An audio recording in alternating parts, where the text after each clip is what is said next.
But when I set my eyes on the woman that was supposed to be my future stepmother, my excitement turned to shock. Even the cake slipped off my hand and smashed into the ground. Is she? Yes, she's the one. Then why didn't you say anything? She's the reason I got suspended. No, she is not. You and your friends brought that on yourselves. So you teamed up with the villain behind my back? Great parenting. Let's just talk over dinner. Never. I'm going to bed. And maybe when I wake up, this will all just be a really bad dream. After Mom passed away, I practically became a mini her myself. Every day, I cooked, cleaned the house, ironed Dad's shirt while trying to keep up with my schoolwork. Andrea! It's bedtime! Read a story for Mr. Snuggles and I! Aren't you too old for a read-me-a-book mode? And seriously, no please? Please! Pretty please! Okay, fine.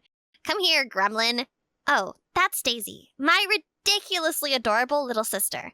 And like clockwork, I was her official bedtime storyteller every night. Everyone in our town called me an angel, the perfect daughter. But what they didn't know was, at school, I was a nightmare. And not in the awkward, clumsy, clueless kind of way. I was one of them. The loudest, the baddest, the girls everyone whispered about. And yet, no one dared mess with. But believe it or not, it wasn't always this way. I used to be a nobody, the one others picked on or ignored. I'd watch popular girls like Taylor and Janelle from afar, wishing I had their confidence, their style, their swag. Until one day, I slipped them a cheat sheet in a math test and got them good grades. I became part of their crew, untouchable, feared. But I quickly realized it wasn't as cool as I thought. I had to laugh at jokes that weren't funny. Pretend it didn't bother me when they tore down a girl's confidence by ridiculing her thrift store shoes, and I was always doing their homework. Pretty much everyone, even the teachers, became targets of their bullying. Like one time, after a teacher made us mop the restroom for using our phones in class, Taylor and Janelle redecorated her car. What on earth? She fainted when she saw it. Of course we denied everything. We acted so innocent she ended up apologizing for accusing us in the first place. That was the power of the terrible trio. We ruled the school like it was our personal kingdom. Until junior year. We were just lounging in class like we owned it, when our new teacher entered. We didn't think much of her until she spoke. Hello everyone, I'm Miss Kim, your new teacher. Our new teacher? You look like you should be sitting here as one of us.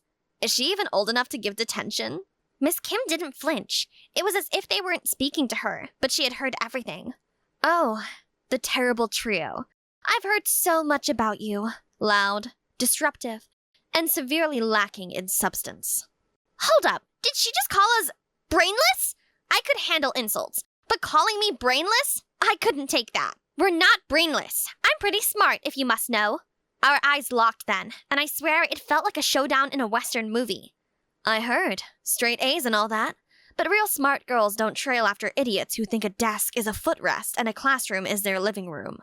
Without a word, Taylor and Janelle glanced at each other, then slowly lowered their legs from the table. You walk around acting tough, but do you know what I see? Insecurity dressed up as attitude. Only weak people bully others to feel strong. And if that's all you got, then you're not just brainless, you're pathetic. At the end of her speech, the whole class started clapping like she just received a Grammy Award. I felt stripped, exposed, like Miss Kim had seen through me. We stormed out the hall the second the bell rang. Janelle and Taylor looked like they were ready to punch walls. I just wanted to crawl into a bed and forget about the humiliation, but they weren't letting it go. We need a revenge plan. She thinks she's so cool, huh? We'll show her. Let's see how cool she feels when her car tires are flat. Or when her windshield is painted with brainless in red. My mouth went dry when they both turned to me, their eyes gleaming with expectation. You in, Andrea? I hesitated. Miss Kim had this serious don't mess with me energy. But backing out? That meant slipping right back into invisibility. Okay, I'm in. We waited until sunset to sneak back into the lot. Taylor carried a can of spray paint. Janelle had a pocket knife for the tires. I was on the lookout, and my palms were all sweating. Do it fast. She leaves by 6. Before we could really do anything, flashlights hit our faces like spotlights. Hey, what on earth are you girls doing? We froze for a second. Then we ran. But it was too late. He had seen our faces. The next day, we were called in, and the principal gave us 1 week suspension. The moment the principal walked out, Janelle and Taylor looked completely unfazed.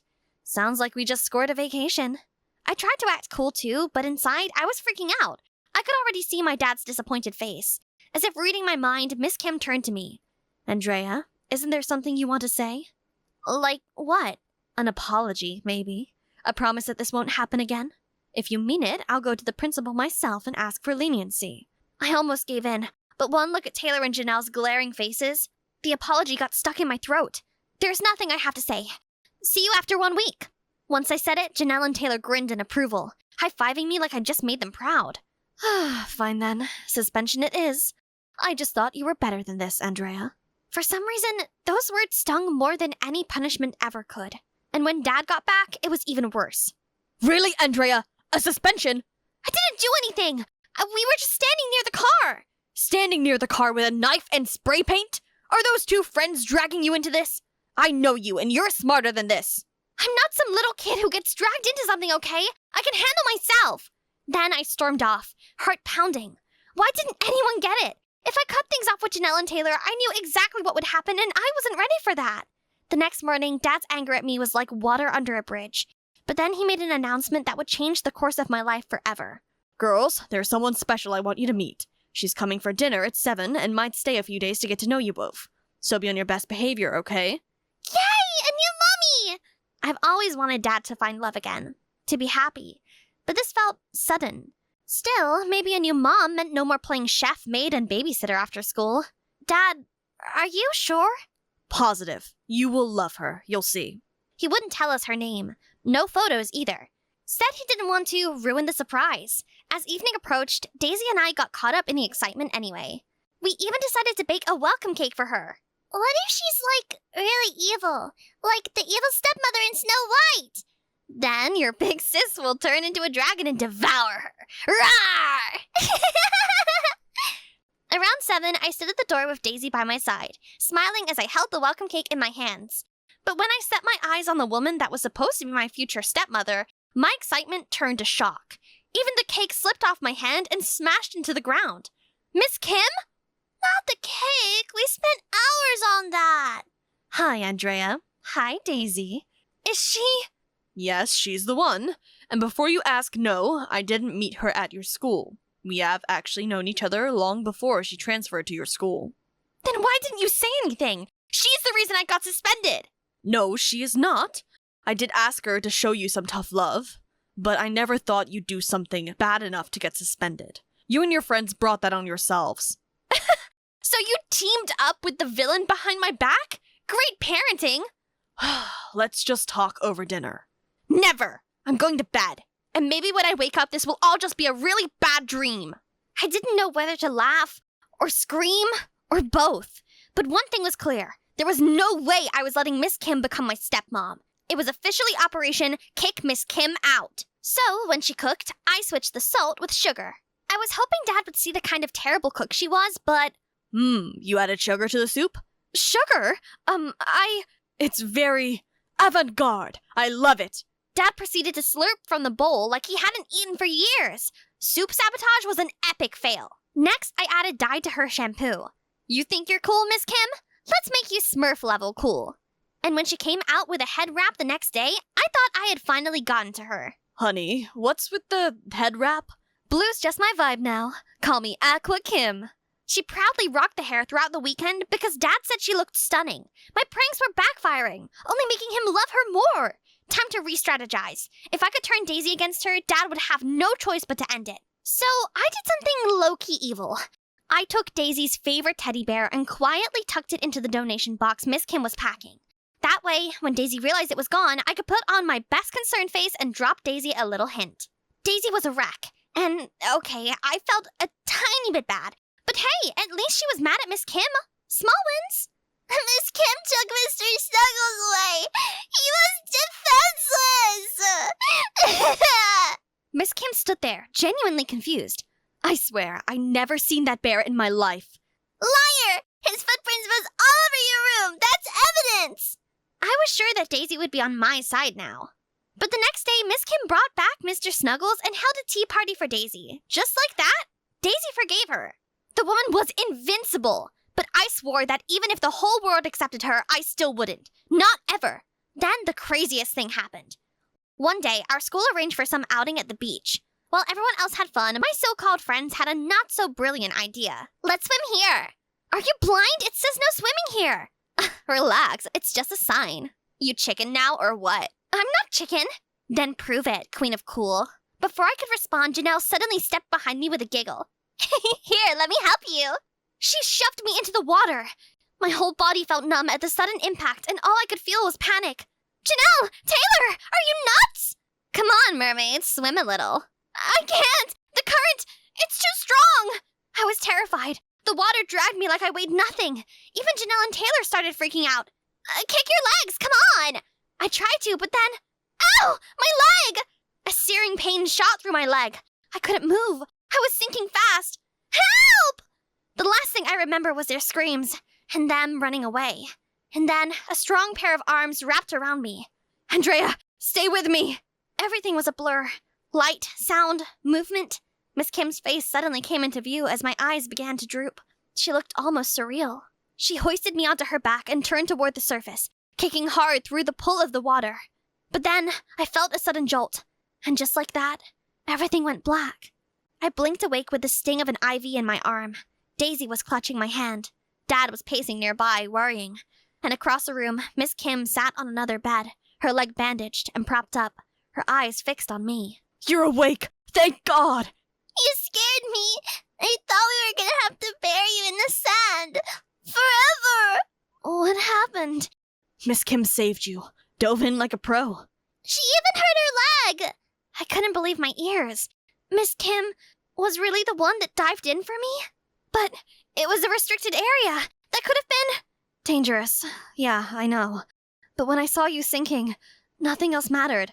I just had to get to you. You didn't even hesitate, my love. But you! What were you thinking? Diving into that area like your brain's on vacation? It wasn't me! My friends pushed me. They what? And you're still calling them friends? You... That's enough, dear. The school is already handling them. Right now, she needs rest, not more stress. Later that night, when it was just Miss Kim and me, I knew I had to say something. I took a deep breath and let the guilt spill.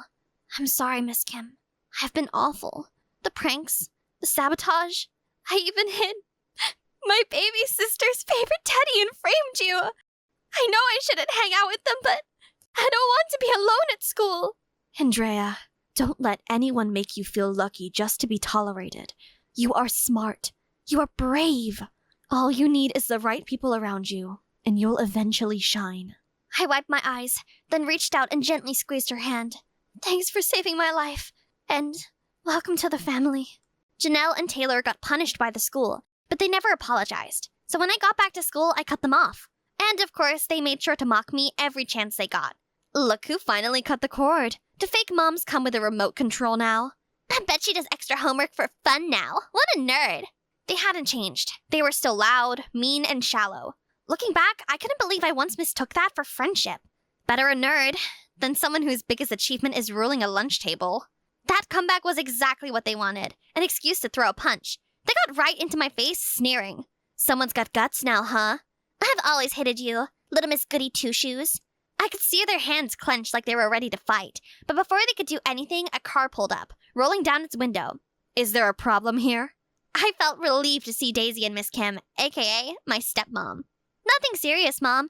We were just saying our goodbyes. Good, because I will deal with anyone who thinks bullying my daughter is a smart idea.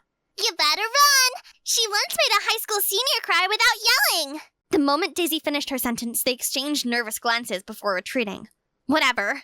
We were leaving anyway. Next time, can we bring popcorn? That was awesome! I learned it's better to be alone than to keep bad friends just to feel accepted. Bad friends drag you down, and sometimes straight into danger. But real friendship, even when there are occasional misunderstandings, can be life-saving.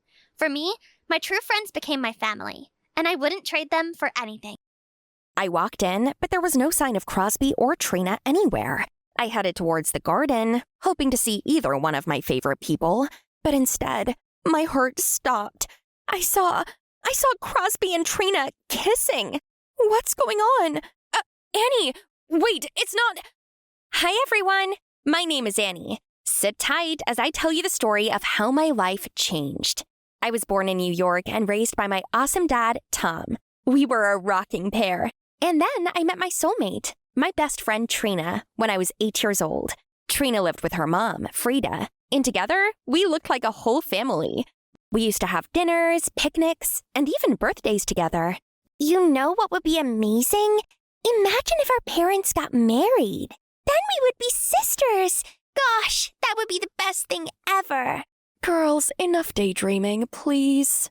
Yeah, girls, Frida and I are friends, just like you guys are. Our friendship only got stronger with time. We could spend all day together and never have to worry about getting bored. OMG, I just remembered! Jackson's party tonight. Do you think Crosby will be there? God, stop being a creep. I am not going to a party for you to gawk at the boy and never speak to him.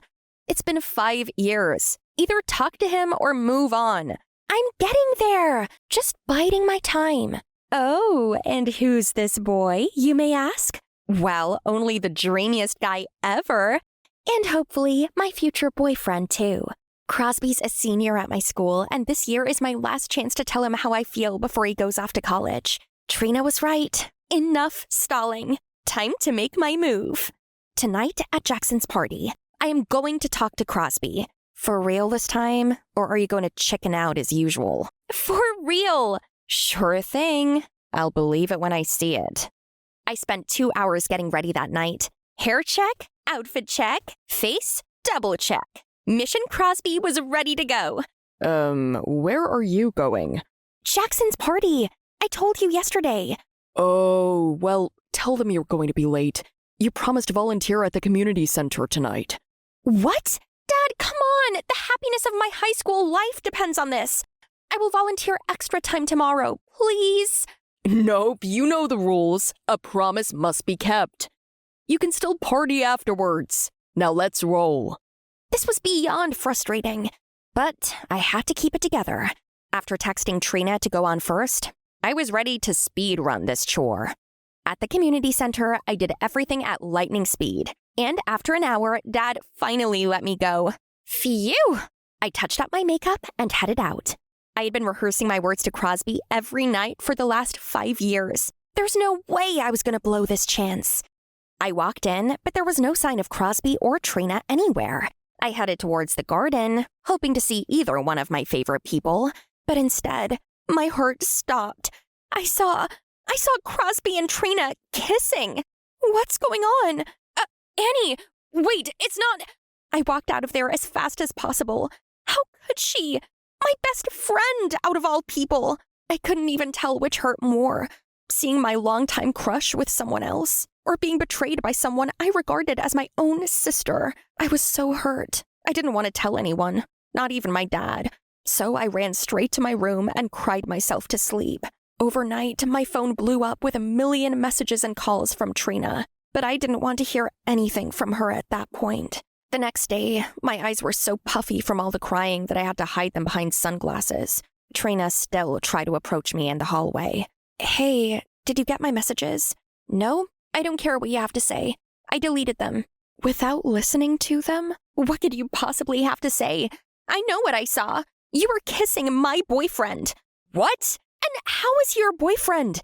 You've never spoken to him before. But you knew how much I liked him. You backstabbed me.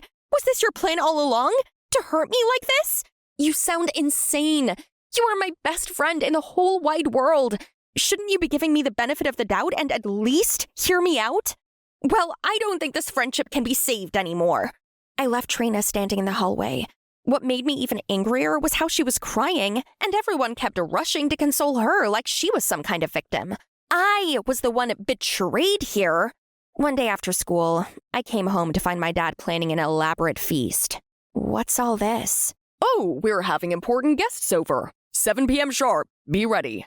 I was definitely not in the mood for guests, but the fancy dinner didn't sound too bad. I figured I'd just stick around for a bit. What's the worst that could happen, right? Wrong! Guess who our guests of honor ended up being? Why is she here? Annie, sit down. Tonight's an important one. Yeah, right. Now here comes the peace intervention. I couldn't wait to hear whatever lies Trina had told her mom. Now, I understand that you girls are going through a rough patch. Rough patch? That's one way to put it. But Frida and I have an announcement that we think will make everything better. We're getting married. What? I shook my head furiously, as if trying to wake up from a nightmare. Trina was just picking at her chicken. She wasn't surprised at all. Now, I know this might come as a surprise, but Frida and I have been dating for a while now. We just didn't tell you girls anything until we were sure how serious it was. And we're sure now. We're in this for the long run. What on earth? Could the timing be any worse? I looked over at Trina, expecting her to be ready to protest like me, but there was no emotion on her face whatsoever. She just shrugged. Everything happened so fast. They already had a date. Frida and Trina were moving in at the end of the month. I didn't even have a say in any of it. My whole world was spiraling out of control. After Trina and Frida left, I had to talk to my dad. Dad, you can't marry Frida. Why not? Once upon a time, you wanted that. Yeah, when I was 9 years old. Well, better late than never. Look, I know you and Trina will figure it out. You're already practically family. Since childhood. No, my family is you and Rodney. That's it. Rodney, our dog? Dad, please. Sorry, kiddo, but Frida is the only one I've loved since your mom. And I want to make her happy too. Great. Just great. Who would have thought a childhood dream could turn into a real-life nightmare? Trina and I tried our best to avoid each other through the wedding planning, but on the actual wedding day, there was nowhere to hide. Our parents thought it was a great idea for us to both be flower girls and walk them down the aisle. I sucked it up to show that I was the bigger person. I even wrote a toast for my dad. But when I was going to speak at the wedding reception, Trina was already standing. Attention, everyone. I wrote something for my mom. Actually, I did too. Cool. You can go after me. I think I should go first. I mean, my dad married your mom. What does that mean? Grow up. Stop acting like a kid. That's rich coming from a backstabber. Guys, it doesn't matter who goes first. Trina got so pissed that she shoved me. In a fit of rage, I shoved her back, and she fell right into the wedding cake. I didn't mean to, but boy, did it feel good seeing her covered in cake. Annie, what is wrong with you? But she shoved me first. Didn't you see that? My dad was so upset that he didn't look at me the entire night. The next day, I was grounded for 2 months. On top of that, I also had to write an apology letter to Frida for ruining their wedding. And what punishment did Trina get? Absolutely nothing. None. Talk about unfair. 2 weeks after the wedding, Trina and Frida moved into our house, and my streak of disastrous days continued. Now, I don't understand what is going on here, but it ends today. You are sisters now, and I need you guys to act like it.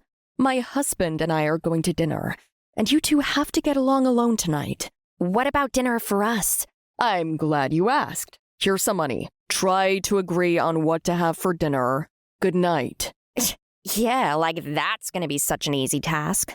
I'm ordering pizza. Nope, I want a burger. Then order a burger. I'm getting pizza. There's not enough money to get both. Use your brain and think. This was no time for her nonsense. I quickly grabbed the money Dad left. Trina tried to snatch it back from me, and the bill ended up being ripped. Look what you did! Once again, we started shoving each other around, just like on the wedding day. But this time, Trina pushed me, and I accidentally knocked over Dad's flower vase. Ouch! Then she just went into her room and slammed the door. No apology. Nothing. Now what were we supposed to do about dinner? So, thanks to Trina, instead of a delicious pizza, I had to settle for whatever leftovers were in the fridge. When our parents got home and saw the mess, I had to be the one to explain what happened since Trina was still sulking, and they were furious. Now both of us were in big trouble. My antique vase! I am so disappointed in both of you. You couldn't even have one meal together in peace without making a whole mess of the house. I tried, but she tore up the money. That's a lie. I don't care. Go to your rooms. You are both grounded indefinitely. Fine by me, as long as I didn't have to interact with Trina anymore. But being grounded meant coming straight home from school. No parties, no hangouts, no nothing. The boredom was starting to get unbearable, which only fueled my dislike for Trina, even though we barely spoke or even saw each other since the incident. One evening, we were all home when the TV reported a hurricane warning. Immediately, loud thunder exploded, sending our dog Rodney bolting for the door. I ran after him, but he was too fast and fell right into a pond. I knew I had to save him. Rodney couldn't swim. But before I could react, Trina had already jumped in. I had no idea she had been running with me. She got Rodney and handed him to me. But it could have been dangerous for you too, you know? Yeah, but I know what this dog means to you. As she walked away, conflicting feelings swirled in my head. Did Trina really just risk her life to save my dog? Rodney was the last gift I got from my mom before she passed. And I had told Trina that, back when we were close. Later that night, I couldn't sleep, so I went to Trina's room. Hey, thanks again. I'm still shocked you did that for me. I would never do anything to hurt you. Not now or ever. But I'm tired of this. Look at this video. I sent it to you that night. I owed her this, to at least hear her out now. I played the video and was rendered speechless. It was a CCTV clip of the garden that night at the party. Turned out, Trina and Crosby, they weren't kissing. I had to beg Jackson to get me that CCTV footage. I knew how important that night was for you, and I wanted to make sure Crosby would take you seriously when you confessed. So I thought maybe I should talk to him first. But the music was so loud, I had to lean to talk into his ear, and that's when you walked in. The fact that you thought I could hurt you like this. Oh gosh, how could I have been so quick to judge? I am so sorry. I should have heard you out. Annie, it hurt. Still does. The fact that you just readily threw our entire friendship away over a boy without a second of hesitation. You wouldn't even listen to me. We've dreamt of becoming sisters all along, but when it finally happened, all we did was fight. I know. It's all my fault, Trina. Please forgive me. Just go back to your room, Annie. I need some space. Trina wasn't ready to forgive me, which was completely understandable, but I missed her so much. I needed to make it up to her. So, one afternoon, I planned a picnic in our backyard. What's all this? A peace offering. It's me saying how sincerely sorry I am. If you give me another chance to be your best friend, I will never hurt you again. Please, Trina, can you forgive me? This is nice and all, but I'm sorry. We can't be best friends anymore. Because we're sisters now. Oh, thank goodness. I missed you so much. Me too. Finally. I always knew they would work things out. Yes, all right. So my dad had been right all along. From that day on, our life was happier than ever. A childhood dream that briefly became a nightmare had finally turned back into the dream life. Misunderstandings really can lead to terrible consequences. But as long as we remember to communicate openly and be willing to hear each other out, we won't lose our loved ones over silly fights. I shoved the classroom door open, and every eye turned to me. It was just another day in Lexiville. Messy bun, grease on my overalls, and, oh yeah, a wrench chose that moment to fall out of my backpack. Wow, what's this look? Grease-stained chic or forget to shower fabulous? Aw, Savannah, are you just mean or begging for attention? At least I don't smell like motor oil. At least I don't smell like attention-seeking. Savannah Lang, head cheerleader, lip gloss queen, and my personal migraine. And in just a few weeks, we'd be living under the same roof. Ugh. And, oh, my name's Lexi Rivera. Welcome to the disaster before the storm. My mom passed away when I was 4, and just like that, Dad became my whole world. He owned an auto repair shop, and as I grew up, I watched him repair all sorts of cars. Naturally, I became his little apprentice, and it was all going great until one afternoon, I found Dad crying next to Mom's beat-up car. Dad, what's wrong? I miss your mother so much, Lex, and this car reminds me of her, but now it's all broken. Dad looked so heartbroken, and seeing him like that made me miss Mom even more. I hugged him tightly and made a silent promise to myself. I'd fix the car for him and for her. Since then, I worked on the car every day, and before I knew it, 3 years had gone by. When I wasn't surviving high school, I was elbows deep in that car. There was only one problem. The car still wasn't fixed. Nothing was working. Ugh! Why won't you work? Just then, someone grabbed me. I turned to see a guy about my age, effortlessly cool and charming. He pointed at a beat-up bike nearby, said he needed it fixed. I was mortified he'd caught my little meltdown. But instead of laughing, he looked past me at the car, eyes widening. Is this a 1965 Ford Mustang Fastback? Wow, she's a beast. You know your cars. I'm Lexi. Asher. And just like that, I met a boy. After that day, Asher started dropping by more. Said he was checking on the Mustang, but never seemed in a hurry to leave. He couldn't tell a carburetor from a toaster, but he always tried to help, which made the work feel lighter. And honestly, he was kind of adorable. But just when everything felt right, life flipped the script. One afternoon, a fancy little Porsche rolled up to the shop, and out stepped a woman who looked way too polished for our side of town. But the second Dad laid eyes on her, it was like his brain short-circuited. Angel. Welcome to my auto heart. Shop. I mentally facepalmed. Did he just flirt? Then Dad leaned his elbow in the air and almost crashed to the floor. Dad, you good? Pull it together, man. I love it when a man fumbles all over me. I tried not to cringe. Fumbles? Seriously? Calm down, ma'am. Anyway, my baby is making weird noises. Your baby? Yeah, it's like brr, glunk, chank when I started, and then ree when going over 40, but like angrier? Can you fix it? Yes, of course. I'll check it out. Miss Madison. Miss Madison. Want something to drink? Huh? The only thing we had to drink at the shop was tap water and sweat. Worse yet, he kept flirting with her the whole time. Then he asked for her number. I wanted to scream or gag. Maybe both. And what I thought was a one-time thing turned into a date. Then two. And before I knew it, Madison and Dad were acting like some rom-com couple. Ugh, spare me. For years, it had just been me, Dad, and Mom's car. That was our little world, and I felt enough. So watching him suddenly trip over his own feet for someone like Madison, it didn't sit right with me. I told myself to be open-minded. Maybe she was just flashy. But nope, should have trusted my first instinct. Madison planned a family dinner one evening. I didn't care. Whatever I was already wearing, no makeup, no effort. I was only there because Dad asked. After a few minutes, Madison walked in with someone who looked very familiar. But then I realized it was none other than Savannah Lang. Everyone meet Savannah, my daughter. Wait, what? And I know what you're thinking. Savannah can't be that bad to me. Wrong! Savannah made my school life a daily nightmare. One time, she accidentally sprayed me head to toe with her $400 perfume in the hallway. Said I smelled like a locker. I spent the whole day reeking of vanilla trauma.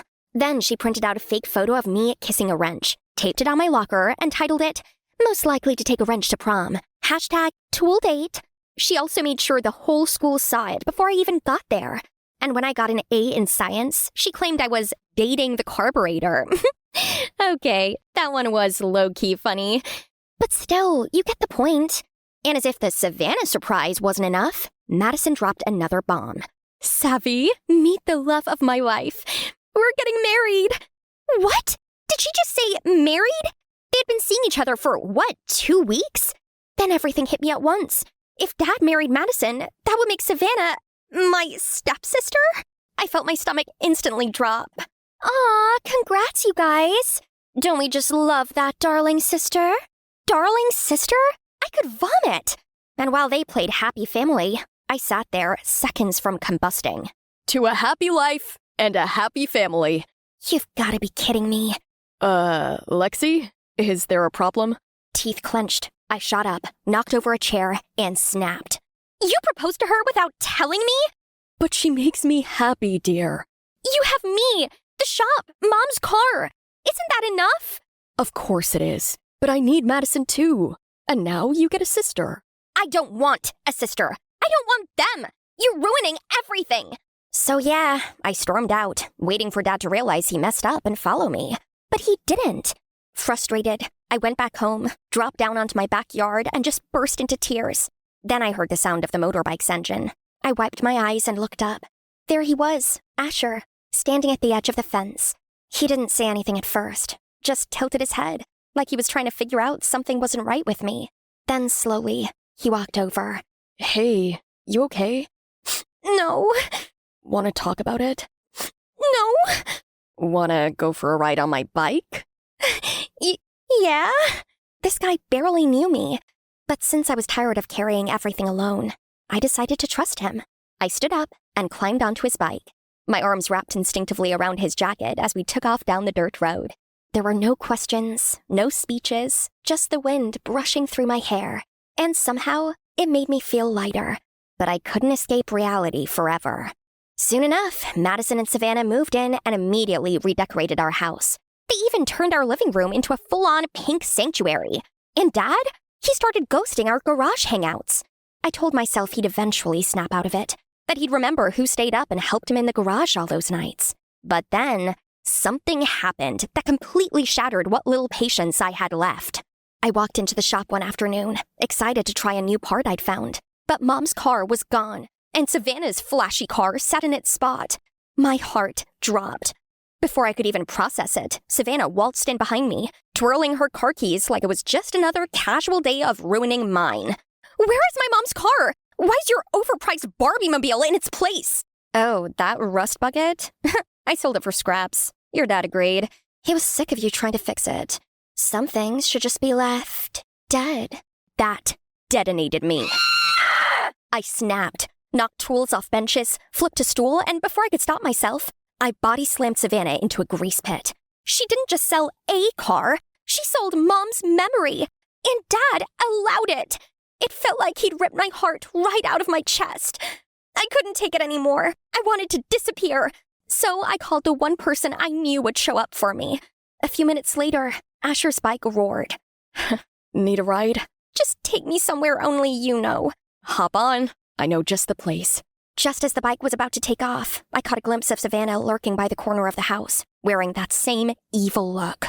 I couldn't care less about that bully anymore, since I was getting away from all this mess. Next thing I knew, we were pulling up to the most beautiful cabin I'd ever seen. It was just outside town. This belongs to my grandma. You can stay as long as you want. I can't believe Dad let Savannah throw away the car. How could he? I'm so sorry, Lex. I bet Savannah manipulated your dad into doing it. You're crazy. About you? Sure. Wait, what? What did he just say? I looked up and saw Asher was already staring at me, smiling sweetly. Then he started to lean closer and closer.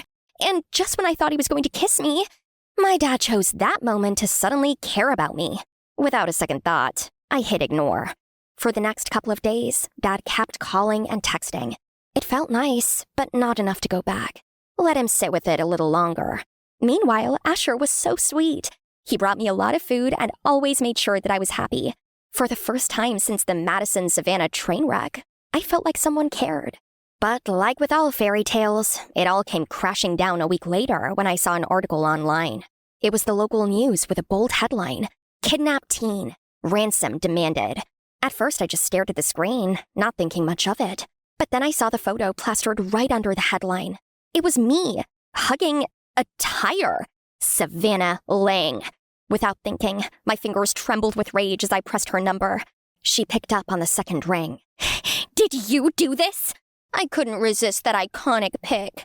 "You're welcome, darling sister." "Take it down, Savannah. I know exactly what you're doing. This isn't a joke. End it, now, or I go straight to the cops for extortion." "Try me. I found your biker boy's juvie record. One call, and he's back in jail. So play it nice, unless you want your boyfriend arrested." "Got it, sis?" I froze. My heart thumped so loudly I could barely think. She knew about Asher's past, and now she had leverage on both of us. I didn't want to believe it, but I had to know the truth. I walked over to Asher, who was chilling on the bench outside, trying to keep my voice steady, even though my insides were spiraling. "Savannah told me about your juvie record. Is it true?" Yeah, it's true. I got into some stuff when I was younger. It's kind of stupid. My brain just froze. Why didn't you tell me this before? Because I didn't want that to be the first thing you saw in me. I'm not that kid anymore, Alex. I've been trying to move on. You know me now, not who I was then. Before I could react, a news clip popped up on my phone. In a desperate plea aired just moments ago, the father of missing teenager, Lexi Rivera, breaks his silence. Please, let her go. She's all I've got. I'll sell my shop to get the money. Please. Dad, looking like he hadn't slept in days. That broke me. What was I supposed to do now? I can't do this to you, but I can't keep hurting my dad either. You don't have to be worried about me. Whatever Savannah's got on me, she can use it. I'll go back to juvie if I have to. I just want you to be okay. You'd risk that? For me? For you, I'd risk everything. Then he kissed me, and I melted like engine grease in July. An hour later, I was back home, and when Dad saw me, his eyes widened, and without a word, he rushed forward and pulled me into the tightest hug I'd ever felt. Oh, darling, you're here. You're okay. I missed you so much. I'm really sorry I left, but I was so upset about Mom's car. I can't believe you let Savannah throw it away. What? No, I didn't. I hid it so I could fix it myself, since I know you've been struggling to do it for years. I was planning to surprise you on your birthday next week. It was actually Madison's idea. That evil Savannah Ling! She tricked me and Dad into turning against each other. Well, I need to tell you something. Madison, too. So I told him everything. Every cruel prank, every lie Savannah had spun, right up to the fake kidnapping. Dad was speechless. Madison just stared at me, her expression slowly shifting from shock to fury. Savannah tried to talk her way out of it, all wide eyes and trembling lips. But I showed them the fake article, the photo. There was no denying it. And that's when Madison snapped. Lexi, I'm truly sorry for everything Savannah's done to you. You didn't deserve any of it. And you, I'm very disappointed. For the next 3 months, no phone, no makeup. And your new after-school activity? You'll be working in the garage with your stepsister until you learn what respect looks like. And for the first time, Savannah didn't talk back. That afternoon, I drove to Asher's cabin, with Dad's full blessing this time. Asher met me at the door, wearing that crooked smile. I told him everything about Savannah, about Dad trying to make things right. He just listened with his eyes soft and steady on mine. Then he stepped closer, gently tucked a strand of hair behind my ear, and we kissed. I felt like I was on cloud 9. Things at home weren't perfect, but they were better. Dad and I even started fixing up Mom's old car together. Just the two of us, like old times. Surprisingly, Savannah pitched in too. Turns out she's not completely useless with a wrench. As for me, I had my tools, my car, and someone who actually saw me, even if I still don't get why he did. And for now, that was enough. Under the giant oak tree, a perfect springtime breeze. His face was just inches away from mine. Deep inside, I knew this was the moment. And just as he leaned in, wait, but I have a child. You what? Holy frogs! Did I just say I had a child? Before he could react, I did the only thing my mind could process. I ran, never once daring to look back. Because if there's one thing that really scares me, it's committing to a relationship. Want to know why? Stay with me as I take you through my story. But before that, please click like and subscribe. I'm Hazel. Yeah, with hazel brown hair, obviously. Can you believe I was just 5 years old when I went to my first nightclub? Yep, my dad was one of a kind. Darling, are you dressed up for date night? And he never changed. Ever. Ready for date night, darling? Dad, come on, this is your 129th date. And I'm old enough to stay home alone now, so please, just go. Fine. But listen, no matter who I meet tonight, you're still my #1 girl, alright? Dad wasn't lying. He dated N number of women, N number of times. But there's only one he's truly committed to. Me. But that made me feel guilty sometimes. Dad, why don't you try to get serious with someone? I know Mom left the moment I was born, but that doesn't mean you have to be single and sad with me your whole life. Single and sad? Darling, relationships are sad. They just bring pain and tears. But now you're looking at the happiest man in the world. Woohoo! And that stuck with me. I decided I was going to be happy doing whatever I wanted, however I wished. All was cool until one of Dad's dates, Laura, started messing things up. Honey, I can't believe I never asked you this before, but would you like to go to school? You know, the real one with principals and desks. No? Why, Dad? You don't want me at home anymore? Or is it because someone else doesn't want me here? Darling, don't blame Laura. She just means well. Then, just 10 days later, I found myself standing in the middle of a boring school, surrounded by a bunch of kids with different hairstyles and personalities. Out of nowhere, I felt a tap on my shoulder. A pretty girl standing alone in the middle of this school? You must be new here. Come, I'll show you around. I'm Minnie, by the way. Minnie and I spent the day hanging around the school. I knew she was going to be my first real friend, but I felt there was more to Minnie than what I saw. We laughed together, studied together, but she never told me about her family. Never. Not even where she lives. Are you close with your family? You never really mention them. It's complicated. Don't stress your beautiful brain with that. Oh, did you smile at the baseball captain, Mike? Now he's telling everyone that the new billionaire girl in school is his girlfriend. Really? That sounds interesting, but I'm not that interested in dating, though. The first few days were a breeze. I quickly became the most popular girl in school and was getting tons of proposals every new day. But then one day, Mike hit me with the biggest twist ever. Hazel, at first I thought you were just passing by my life, but now I realize that you are my life. Would you be my partner for the annual winter dance next week? Huh? You mean dancing? Sure, I love dancing. The moment I said it, the entire cafeteria erupted. Cheers, whispers, and gossip flying everywhere. Wait, this wasn't like I accepted his love proposal, or was it? Hazel, you did read the flyer I sent you about the annual winter dance rituals, right? No, why? What rituals? It turned out that every pair in the dance that night was meant to be together until the end of school. Sounds romantic, right? Not for me. That night, I researched 100 polite ways to say no to someone, but nothing helped when I saw Mike face to face the next day. So, when do we start rehearsing for the dance? I'm so excited, you know. When? How about never? Well, that was only the first of my many breakups. As days went by, some even started calling me a heartbreaker, but that was fine. I just didn't want to complicate my otherwise fine life. But as time went by, one thing or the other tried to warn me that I was leading towards a miserable life. But I was not going to take it. My 16th birthday was going to be so lit. I had invited everyone at school and thought my house was not going to be enough to hold the crowd. But boy was I wrong. I walked down all dolled up, only to see Dad and Laura standing with a 10-tiered cake. None of the people I had expected turned up. Not even Minnie. Hazel, honey, listen, this day is gonna be amazing, I promise. I saw red and ran back to my room and slammed the door shut. Hey Hazel, wish you a happy birthday. I'm sorry I can't make it to your party. This is the first time I'm seeing my boyfriend's parents, so I couldn't say no. Hope you understand. Wow, now everybody has some important stuff in life, other than attending my party? Are you okay, Hazel? I am okay, alright? But she wouldn't take it. She had made up her mind that I was a lonely, depressed kid who needed to be taken care of. She handed me a wrapped box. I tore it open, expecting something remotely fun, but instead, a flute. Flute? I don't play the flute, though. Playing flute was one of the things that can make me feel at ease. You should give it a try. Laura sounded honest and emotional. Kinda made me see her differently. Before I could react, suddenly loud crackers burst from outside the window. Then I saw my name written in the sky. Oh my God! Is it? Yes, your dad. He loves you so much. We all do. Later that night, I was practicing my first broken tune when I heard a reply from outside, and it sounded so well trained. Who was playing? I opened the window, put on my slippers, and sneaked out. The deeper I went into the nearby woods, the louder the mysterious tune became. I must be getting close. But right after a few steps, my slippers slipped and I fell into a muddy puddle. So much for peace and flute. I struggled to get back on my feet when a hand reached out to me from the dark. Ah! Ghost! Ah! You're a ghost? No, what? I meant you.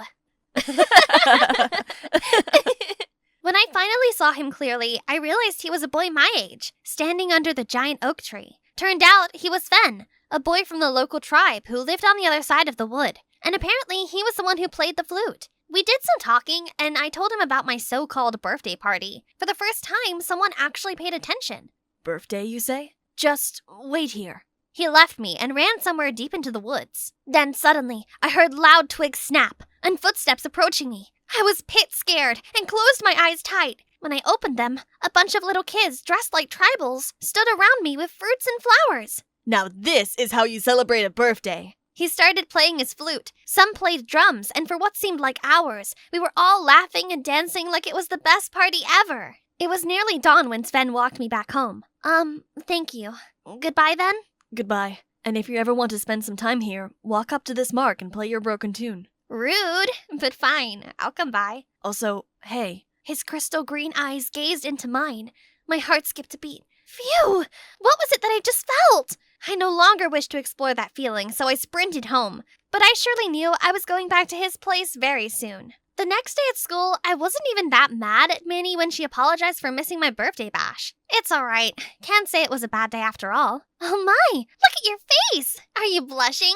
Gosh, no. You know me, nothing serious.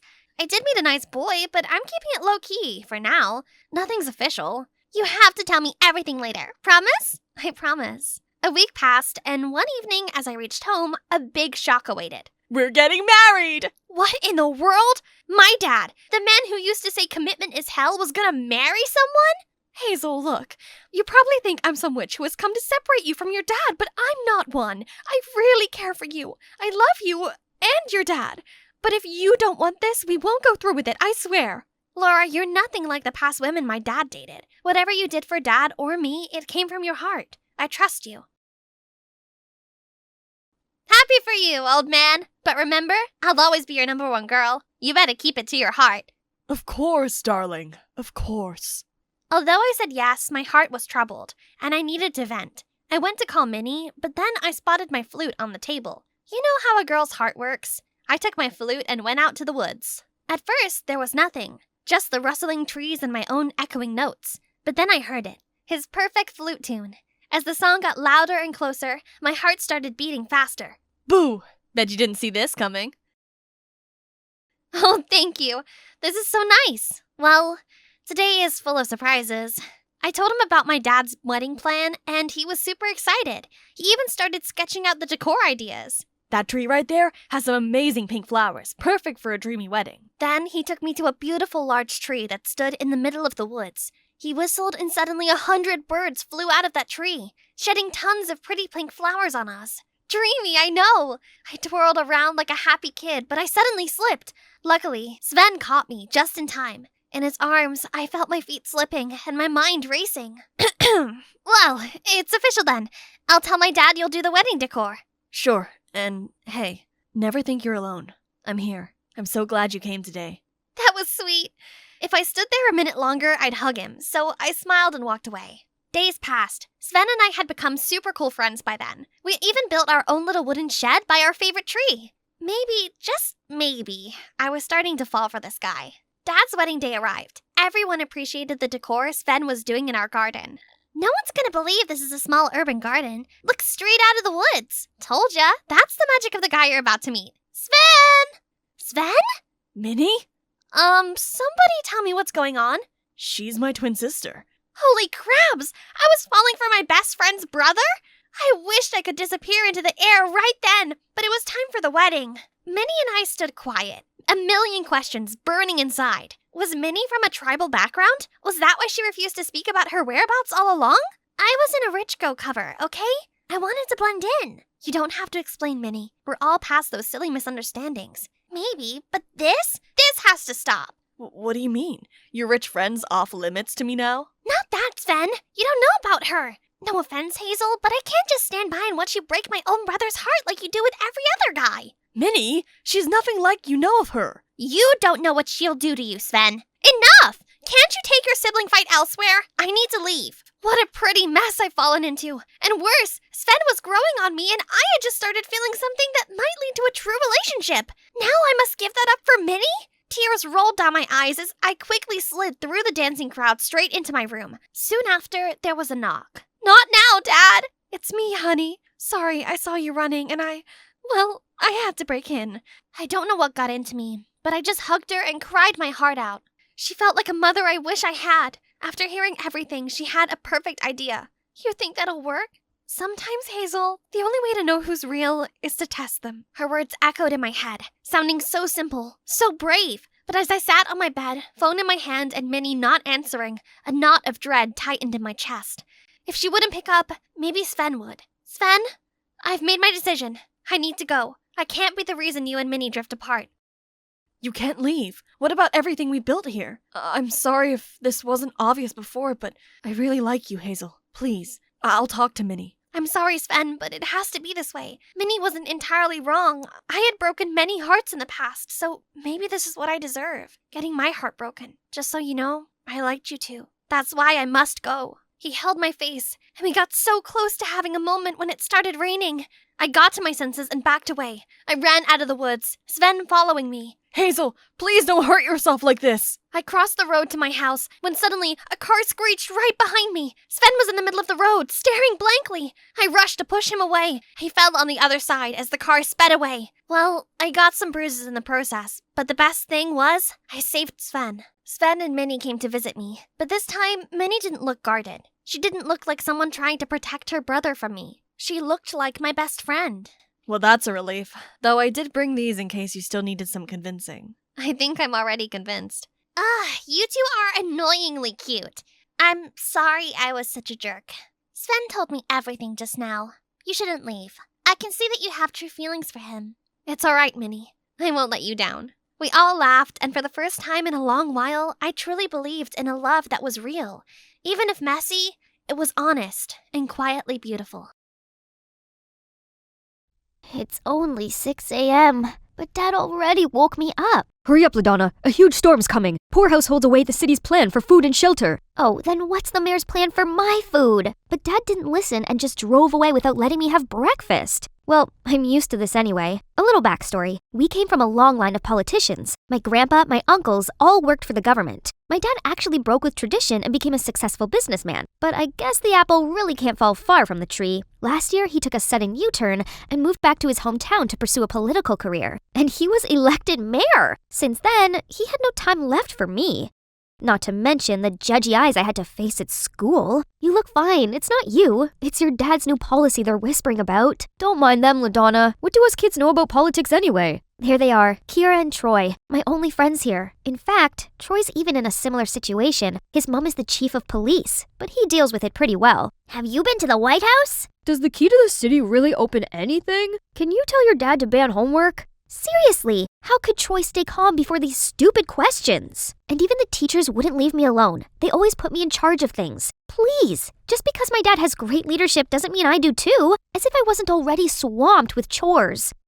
Once the last bell rang, I rushed to the grocery store. Since Dad's always busy now, poor old me had to take up housework, and it's frozen meals all day, every day. But today he'd come home early for dinner, so I'm gonna throw a feast. Except, none of these tasted edible. What's the problem? I followed the recipes very carefully. Did I come home at the wrong time? No, Dad, a perfect timing. My apple pie's ready. You mean that smoking thing in the oven? Oh no! My only ray of hope has also turned to ashes! I immediately ran to the convenience store, grabbed all of the instant foods, and dashed home. But Dad's already fallen asleep. He must be exhausted. It's always been him who raised me, as Mom passed away giving birth to me. Now on top of that, he had to take care of this whole town. He needed a partner to share his burden, and I needed to be taken care of as well. Let's see, getting to know someone new with Dad's hectic schedule would be impossible. So maybe reconnect him with one of his exes? From my aunt, I learned he had 2 ex-girlfriends. One is Jade, his old classmate who's still single. 2 is Alva. No other information. Let's start with Jade then.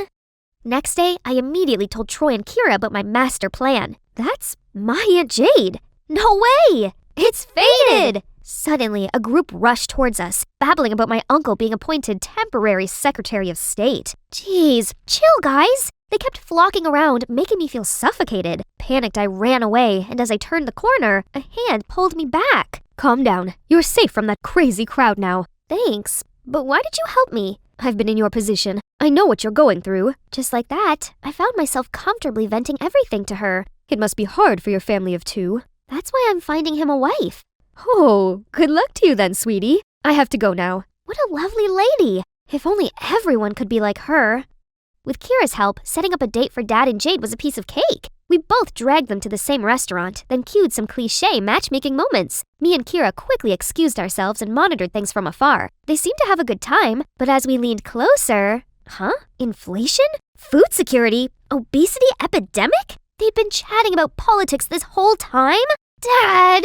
That's exactly why you're single!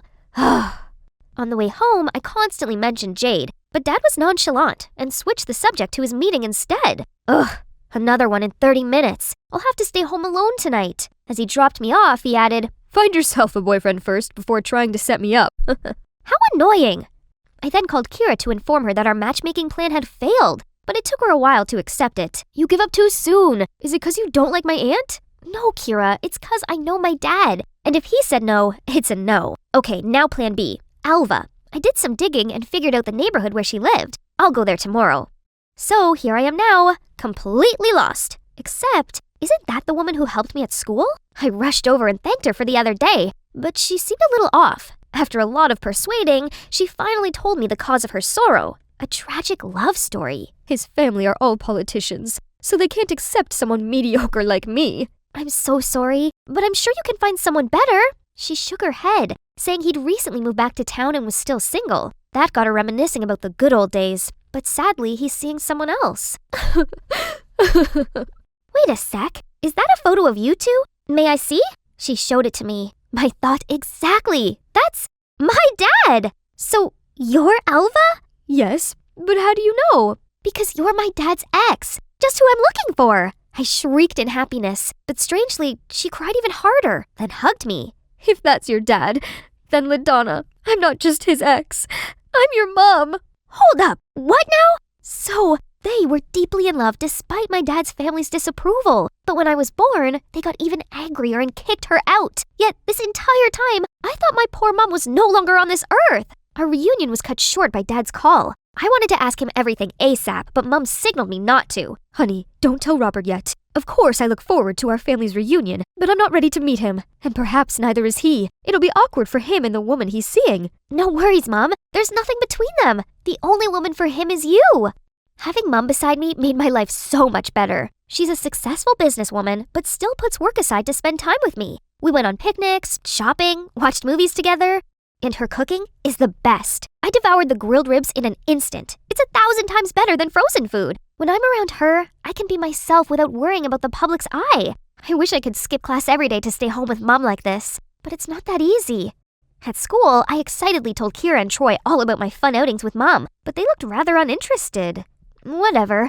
Mom will pick me up later and we'll have a blast. Suddenly, buzzing talks from other tables cut off my thoughts. My cat eats faster than her. Indeed, our graceful princess. Guys, don't be fooled. She's in fact a delinquent who skips class all the time.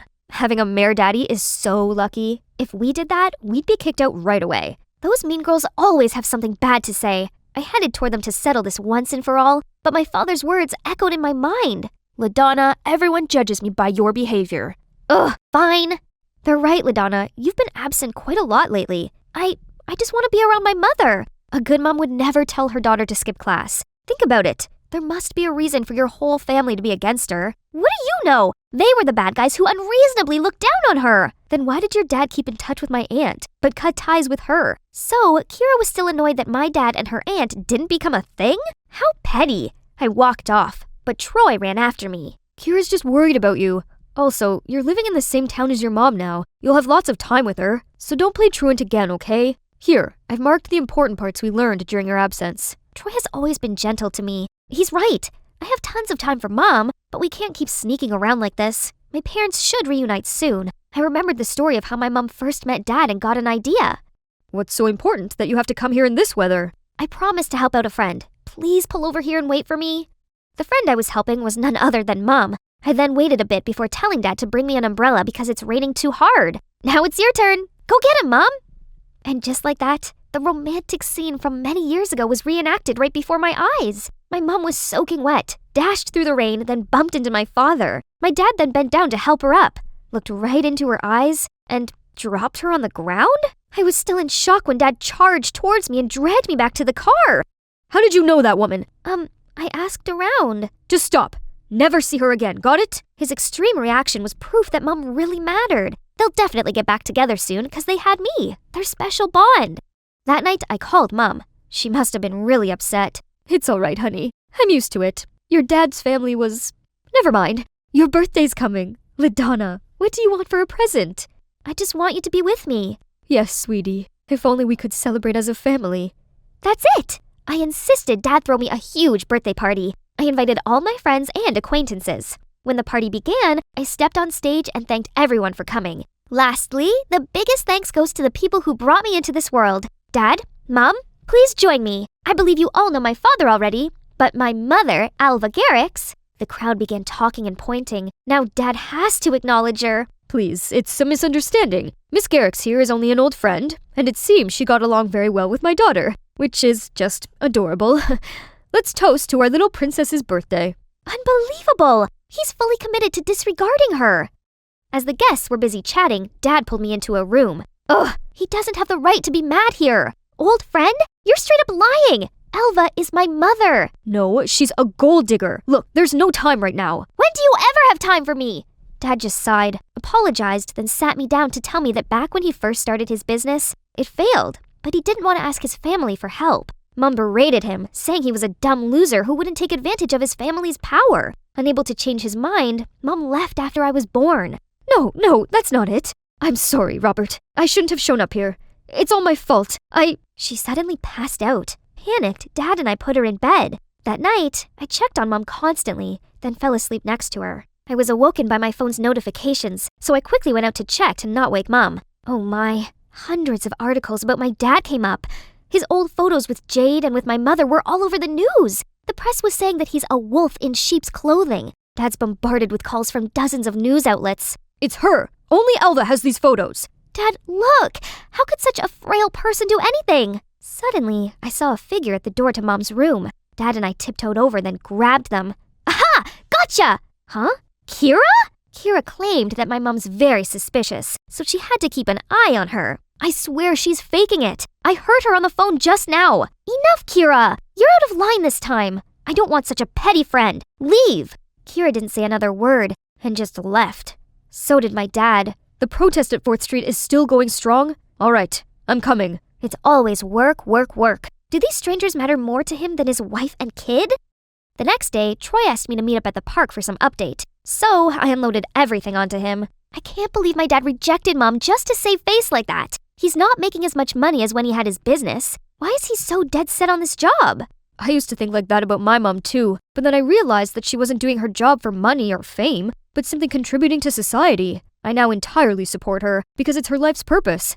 It might be the same for your dad. What Troy said lingered in my mind. It does make sense. If Dad's all about glory, there's many other ways which don't require him bending over backwards day in and day out like this. Troy's always been understanding to his mom. And me? I've never been supportive of Dad when he had to juggle between his job and me.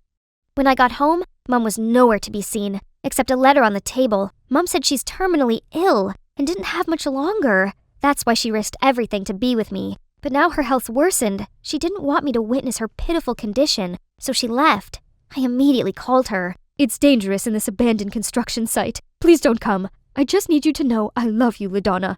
I immediately knew where she was when she said that. I rushed over, but at the entrance, a scary-looking crew approached me. Don't worry, sweetie. They're our friends. Just listen to them. They wasted no time tying me up, then called Dad. As soon as he arrived, Mom dropped her act. Turned out, she planned to approach me right after knowing he was elected mayor. Her wish to rekindle with us was just to use Dad, but it didn't work on him, so she's pushing things this far. Sign here and our daughter will be safe. Many people will go bankrupt if that's signed. Don't ever think you could fool me. You couldn't care less about your daughter? Or are you still counting on those useless cops? Ma'am, you underestimate our law enforcers. It's Troy and Kira, followed by undercover policemen coming from all directions. Turns out, Kira actually heard the calls Alva made to her accomplices. She then told Troy and asked his mom to look into Alva. Coincidentally, the police had always been after Alva because she's been involved in a scheme that gave tenants a ridiculously huge debt. She colluded with the former mayor and wanted to continue the scam with my dad now. Before she's taken away, Alva still cried and begged for my help. I was nothing more than a puppet to you, and now you're talking about maternal love? A scammer like you deserves to be brought to justice. After Alva's arrest, I broke down crying. She's my mother. That's the only truth among all those lies. Dad hugged me and said sorry for everything. It's all my fault. I just foolishly fell into her trap because I wanted someone to take care of us. I'm sorry, LaDonna. You went through so much because of me and my job. It's okay, Dad. Now I see how meaningful your work is. I'm proud to be your daughter. And you too. Thank you. I decided to sign up for a cooking class to better support Dad, and this banquet is the fruits of my hard work. But before he could even sit down, an emergency call came. He gave me a sorry look, but I gladly said, "Bye, Dad. I'll save you some." I was a little bummed out, but it's his job after all, and if he can't be changed, why not learn to enjoy it? Moments later, these hungry hippos already came. But hey, this just came to my mind. How about Troy's mom? She's also single and would look great with your dad, right? Nah, I've realized he already has a love of his life, serving the community. He's very happy with his choice, so I'll leave him be, for now. That's right. Besides, we can't be family. At least, not yet. It was the princess fair today at my school. Each girl would show up with a parent, both dressed in princess costumes. My dad and I were anxiously waiting when the teacher finally called our names. But when we showed up on stage, there was a brief moment of silence. Then the whole crowd fell into chaos. My dad in a princess dress doesn't seem too friendly, huh? Hi there, my name's Pamela. Are you wondering how we ended up in that situation? Stay tuned, because I'm about to tell you the funniest story ever.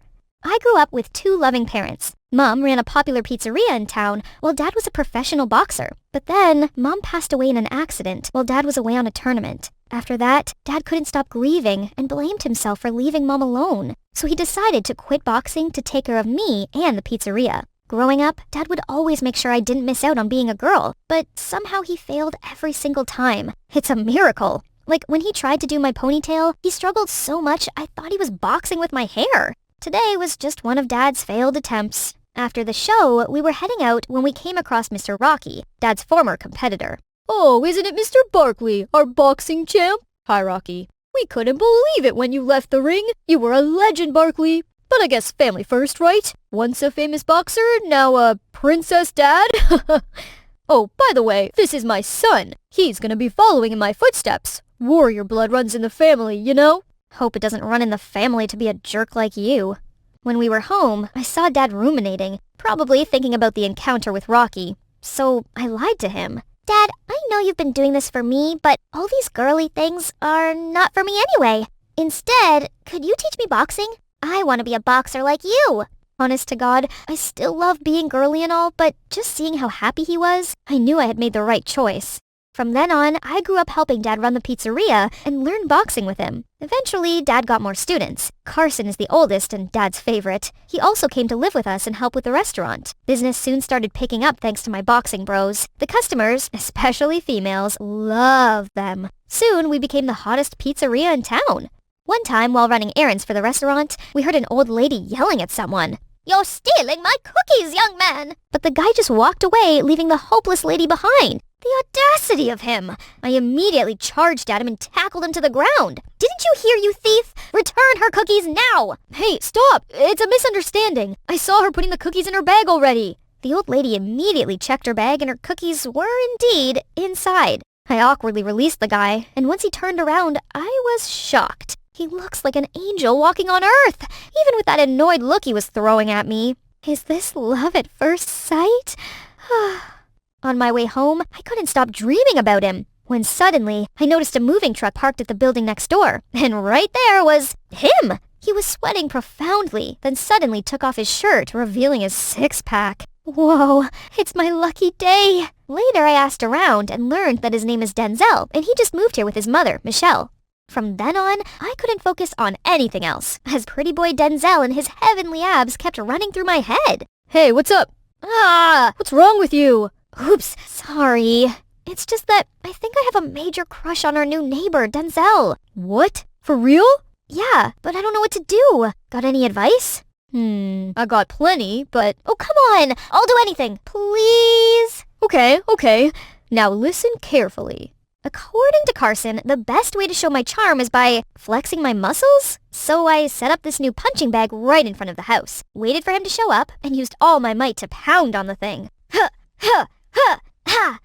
But Denzel was so unimpressed. He just coldly tossed the garbage, then slammed the door shut. Later, I waited till Denzel appeared by his window, then started lifting my desk up with one hand to impress him. Evening yoga. He looked at me as if I was some circus clown and shut the blinds.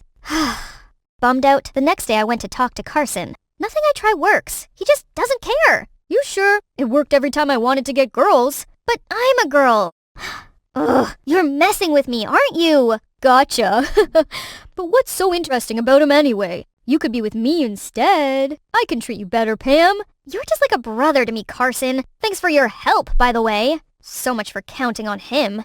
But that's not all. The next day, I already caught sight of Carson and the gang cornering Denzel. I immediately dashed in to protect him. Relax, we're not doing anything. It's just that Denzel wanted this bag for his mommy, but I wanted it for you. How about a fistfight to settle this? Whoever wins gets it? Only fair, right? I got dibs on it, so I see no reason to fight. But if you insist, you can have it.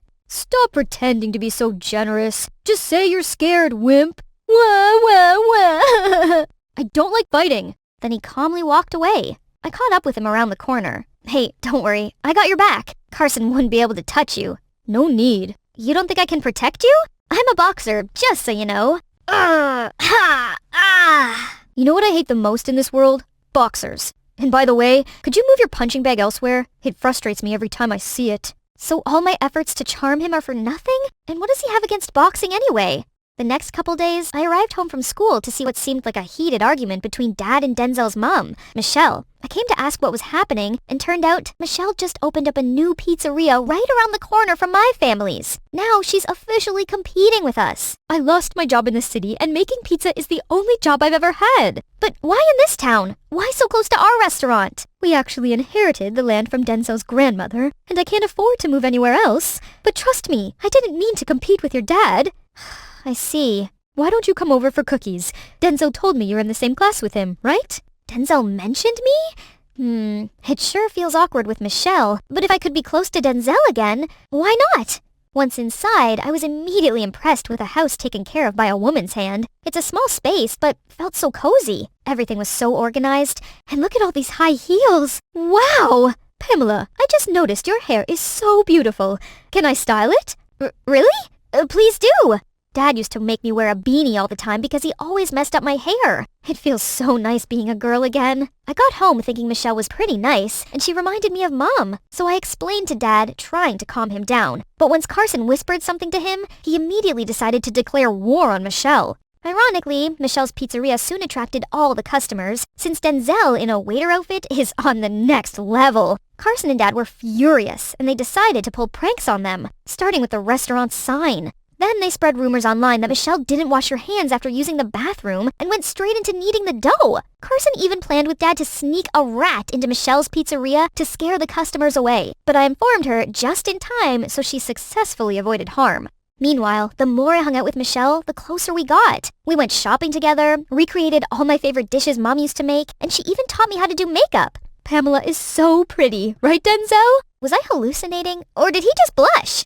One day I came over to Michelle's restaurant after class, but it wasn't as busy as usual, and Michelle seemed so depressed. Someone pretended to be me and posted nasty reviews online for your dad's restaurant, and townspeople thought it was me. They decided to cancel on me and call me out for using unfair practices, but I swear I had nothing to do with it. Feeling uneasy, I ran home to confront Dad, but when I arrived, I saw a sprinting figure in black running away from Carson and Dad. You thief! Stop right there! Suddenly, Denzel appeared where the thief was heading. He immediately held Denzel hostage. Take him down! But Denzel just stood there frozen. Right then, a motorbike rushed over. The thief quickly pushed Denzel away, jumped onto the bike, and got away. I rushed to check on Denzel, but he seemed annoyed and left. We could have captured the thief. What a coward. Denzel froze at those words, but then let go and walked away.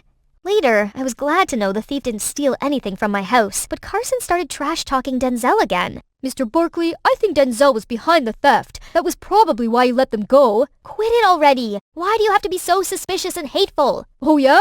What about you? Have fun snitching on our plan to Michelle? What? You've been telling them our plans? I did? So what? Since when did you become so petty, Dad? And the whole fake review kerfuffle? It was you who pretended to be Michelle and gave our restaurant bad reviews, so she got cancelled, right? Dad didn't say a word when Carson jumped in. You got any proof? Just as I thought. While you were hanging out with those suckers, Mr. Barkley and I did some digging and found out Denzel was Rocky's son, his worst enemy. Can't imagine the boxer's son being such a wimp. Stop calling him a wimp! That's enough. Pamela, you have one choice. Stop hanging out with Michelle and that wimpy kid. I will never accept that kind of man. Too frustrated, I just stormed out of there and went straight to Michelle's. I then unloaded everything to her, and she invited me to stay over till Dad calmed down. Thinking about what Carson said earlier, I asked, "So, is Denzel's dad Mr. Rocky, the boxer?" Yes, he is. But we got divorced a long time ago. Denzel's been staying with me since. It suddenly turned awkward and heavy. Denzel just stood up and left. It's just that Denzel doesn't like talking about his dad. Anyway, I'm gonna head to bed. Make yourself at home, okay? I then joined Denzel when he suddenly spoke up. You know why I didn't fight back? That day with Carson at the mall, or even today? You probably think I'm a coward too. No, that's not what I think of you. When I was a kid, I used to admire him and even dreamed of becoming a boxer just like him.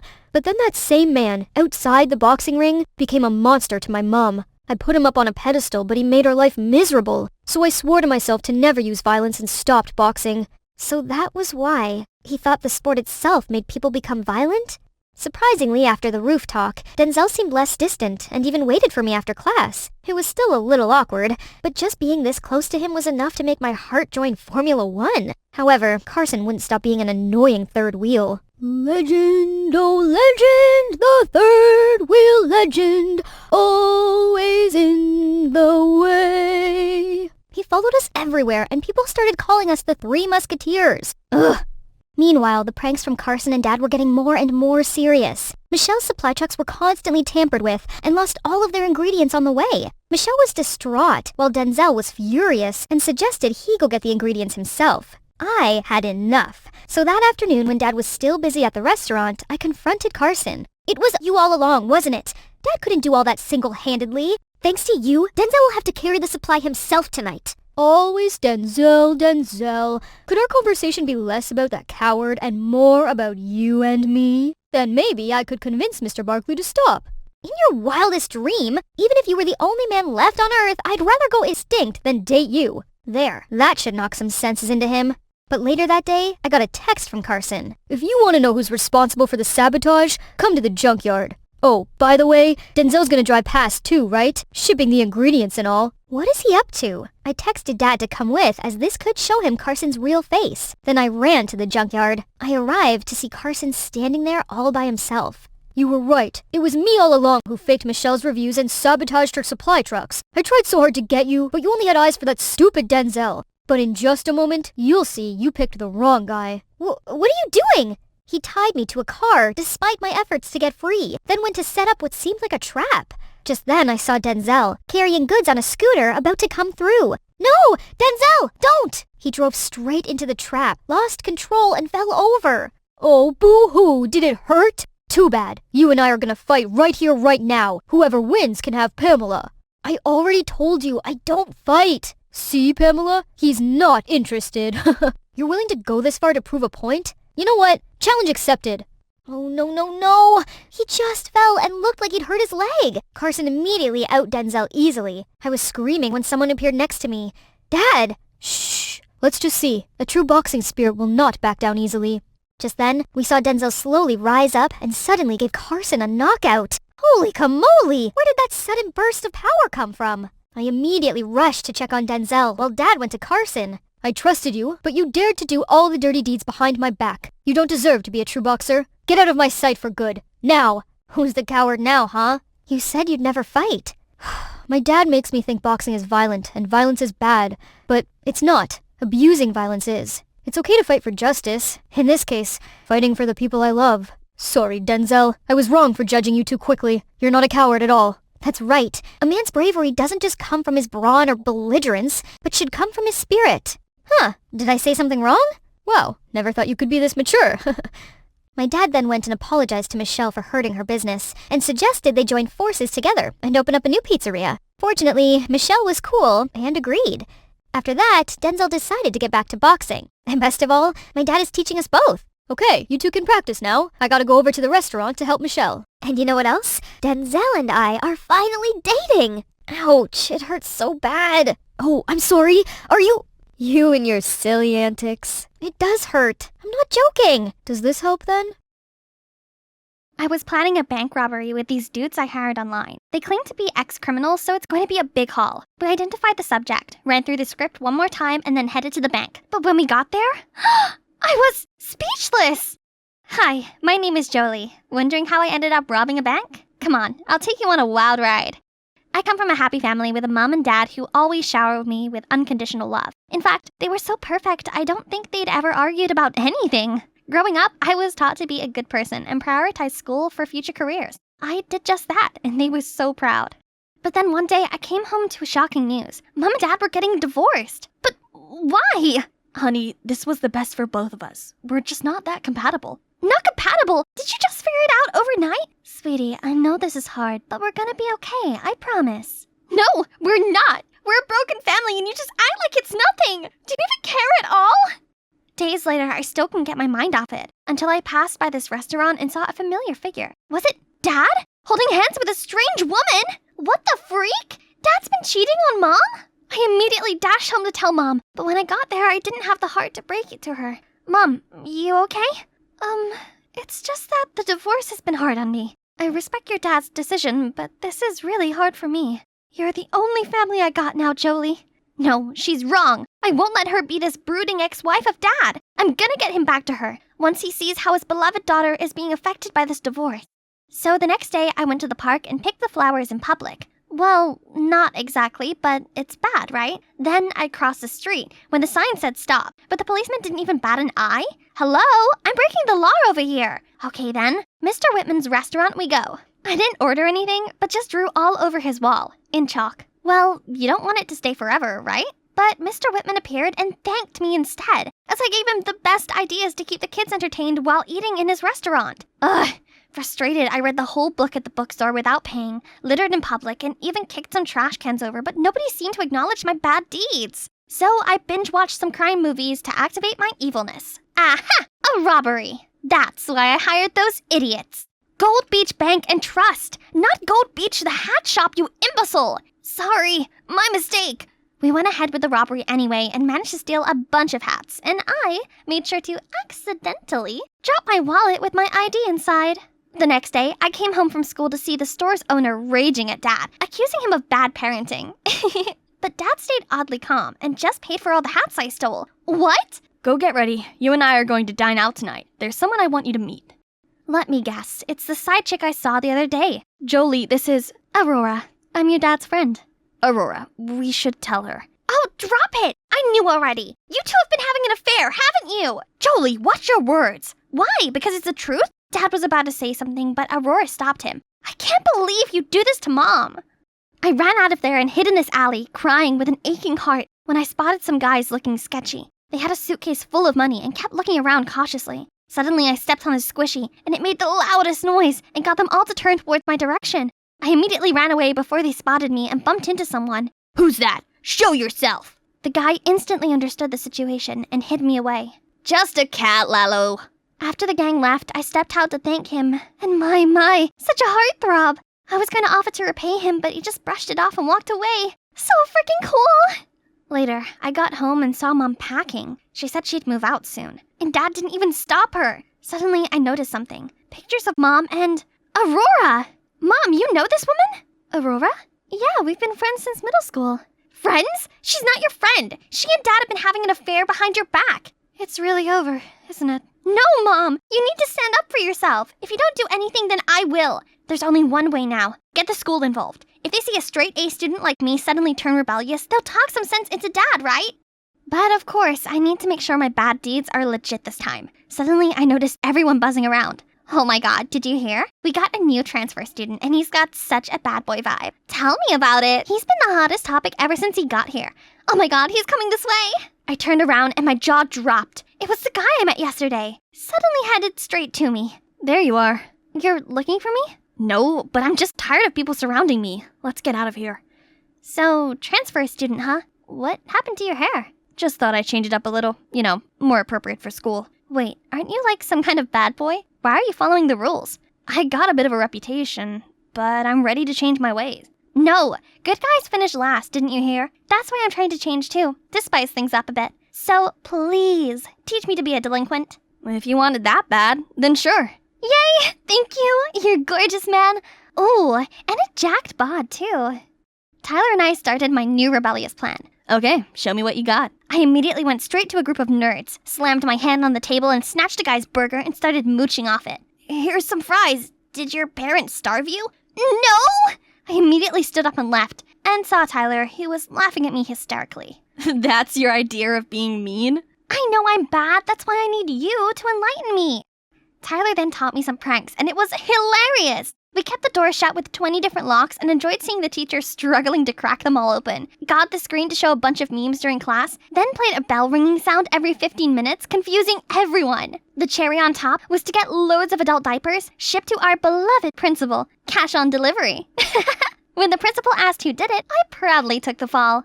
Do you care to explain yourself? Principal, I may look bad right now, but that's because my parents are getting divorced. I can't eat, can't sleep, my mind's a mess. All right, I get it. Jesus. I'll have a talk to your parents. You can leave now. Father, dearest, let's see how you handled this. When I got out, Tyler was waiting for me. He drove me away, then stopped by this gorgeous lake. You didn't just rebel because you were bored, right? I sighed, then started pouring it all out that had been bottling up inside of me. Guess having a normal family is luxury to both of us. What do you mean? I actually grew up in an orphanage, but I wasn't happy there, so I ran away.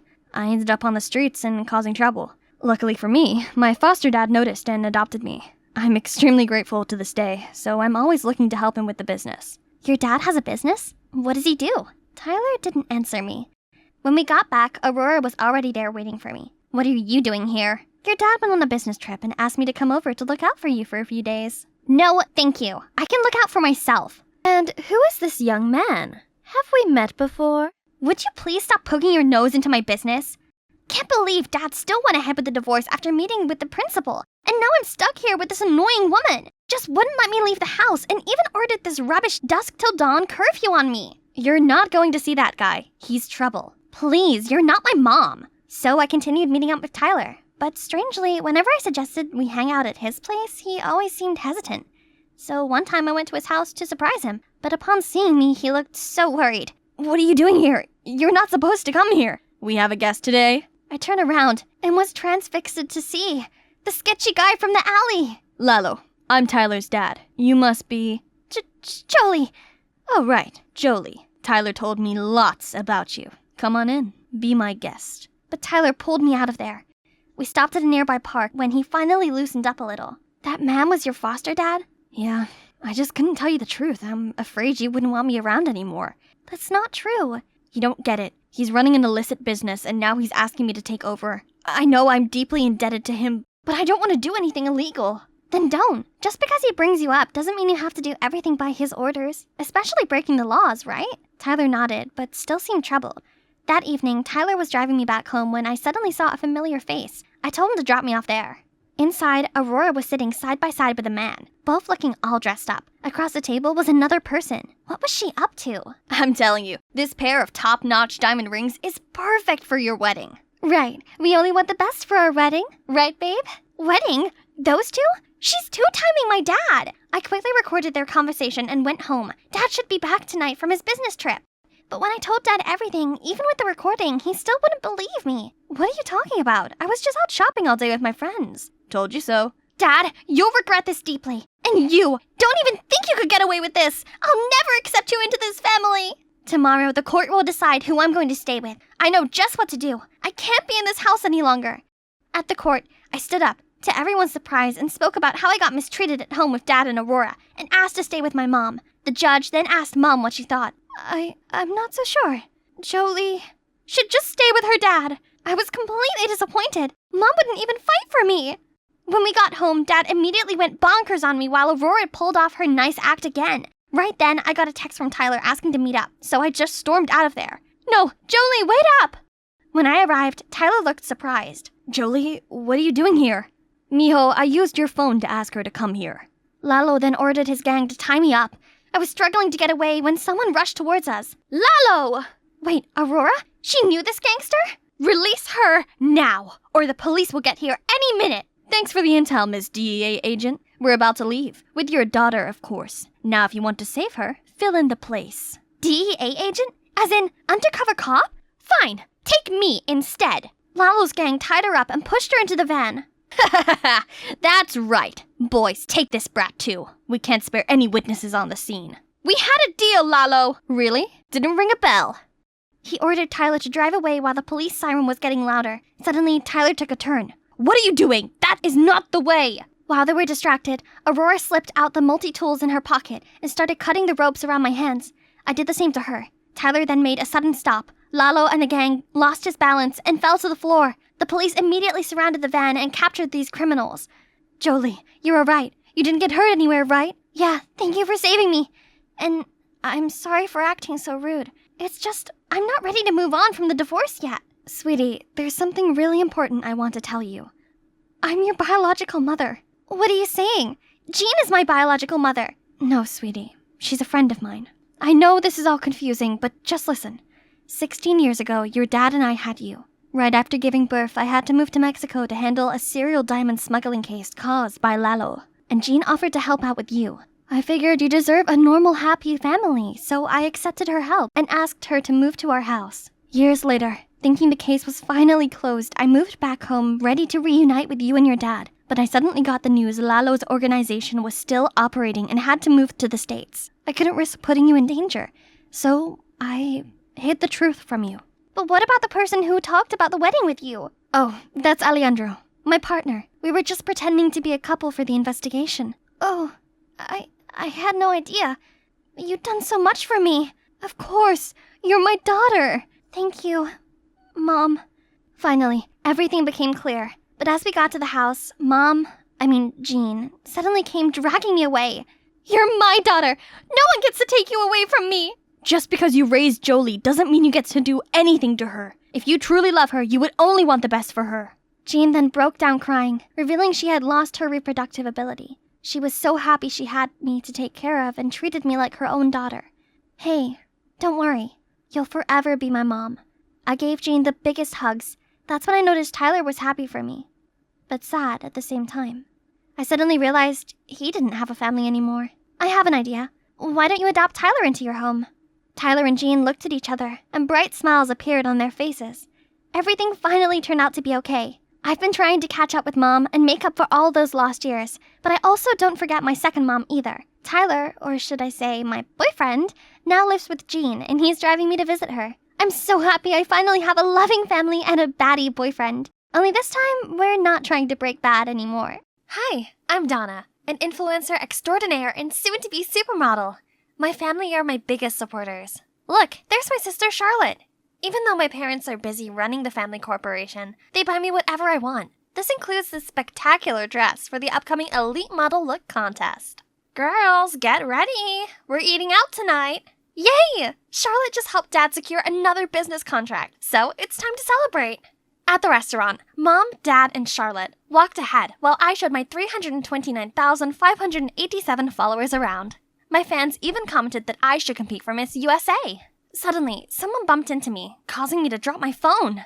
Oh no, my live stream's ended, and it's all his fault. Idiot, you ruined my live stream. Now my fans will think I'm rude and unfollow me. Are you walking with your eyes closed? Sorry, I didn't mean to. Let me make it up for you. Donna the Fabulous? Okay, you've just got one more follower. What a jinx. He better stay out of my sight. But as soon as I reached our table, I saw his face again. Why is he here? Donna, this is Matthew, our new finance director. Oh, how important. But not as much as live streaming, right? Who does he think he is? Charlotte even laughed at his stupid joke. Speaking of which, Donna, you're going to study business from now on. Time to stop those modeling, live streaming things. What? But why? You've always supported my dreams before. But Dad just ignored me and chatted with Matthew. Dad was being so unreasonable. Everything was fine until that Matthew guy showed up.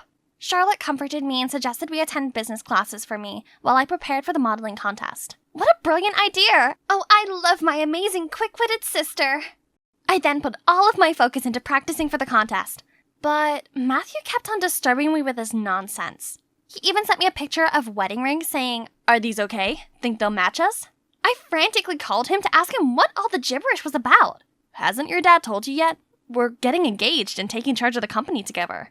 What on earth is this guy saying?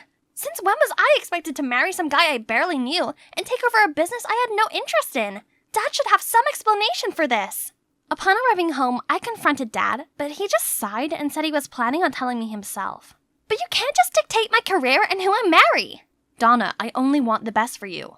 But Dad, Donna didn't even attend her business classes and is still indulging in her nonsense fashion club. How can you expect her to handle the company? Oh no, why is she telling him that? Was she trying to help me? She's right, Dad. I have no interest in business at all. I can't. If that's the case, then you can start as vice president and get some hands-on experience. And you, Charlotte, you'll be Donna's personal assistant and support her. No! This is not how you want it to turn out. Dad used to love us both, but now he didn't even listen. Ugh, yes, Charlotte, my savior. She would surely know what to do. I can't believe it. I've tried so hard to prove myself, only to have everything given to a simple-minded fool like you. Simple-minded? That's what you really think of me? Well, I guess I just gotta take my new position to show her how simple-minded I am then. So the next morning, I dolled up and strutted to the company lobby under a different name, Miss Vice President. Ha! Look at those gawking eyes wishing they could escape from the boring suits. Matthew was there too, and was he laughing? Suddenly, my heel got tangled up in my dress and I tripped over. What a disaster! Matthew offered me his hand and asked if I was okay. Who needs his help? And all the silly chatters? Just wait and see. And by that, I mean now.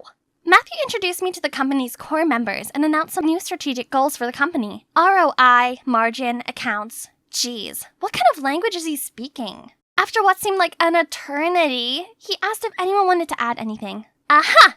I, of course, couldn't miss a chance to show my leadership. This office is seriously lacking some colors. Violet blinds would be a good start, and some motivational pictures really help boost productivity. Oh, you mean putting up motivational quotes? Oh, please, no. Motivation comes from the all-time fashion greats. You know, Bella Hadid, Tyra Banks, Kendall Jenner. Everyone gawped at me, while Charlotte furiously signaled me to stop. Everyone here is so boring!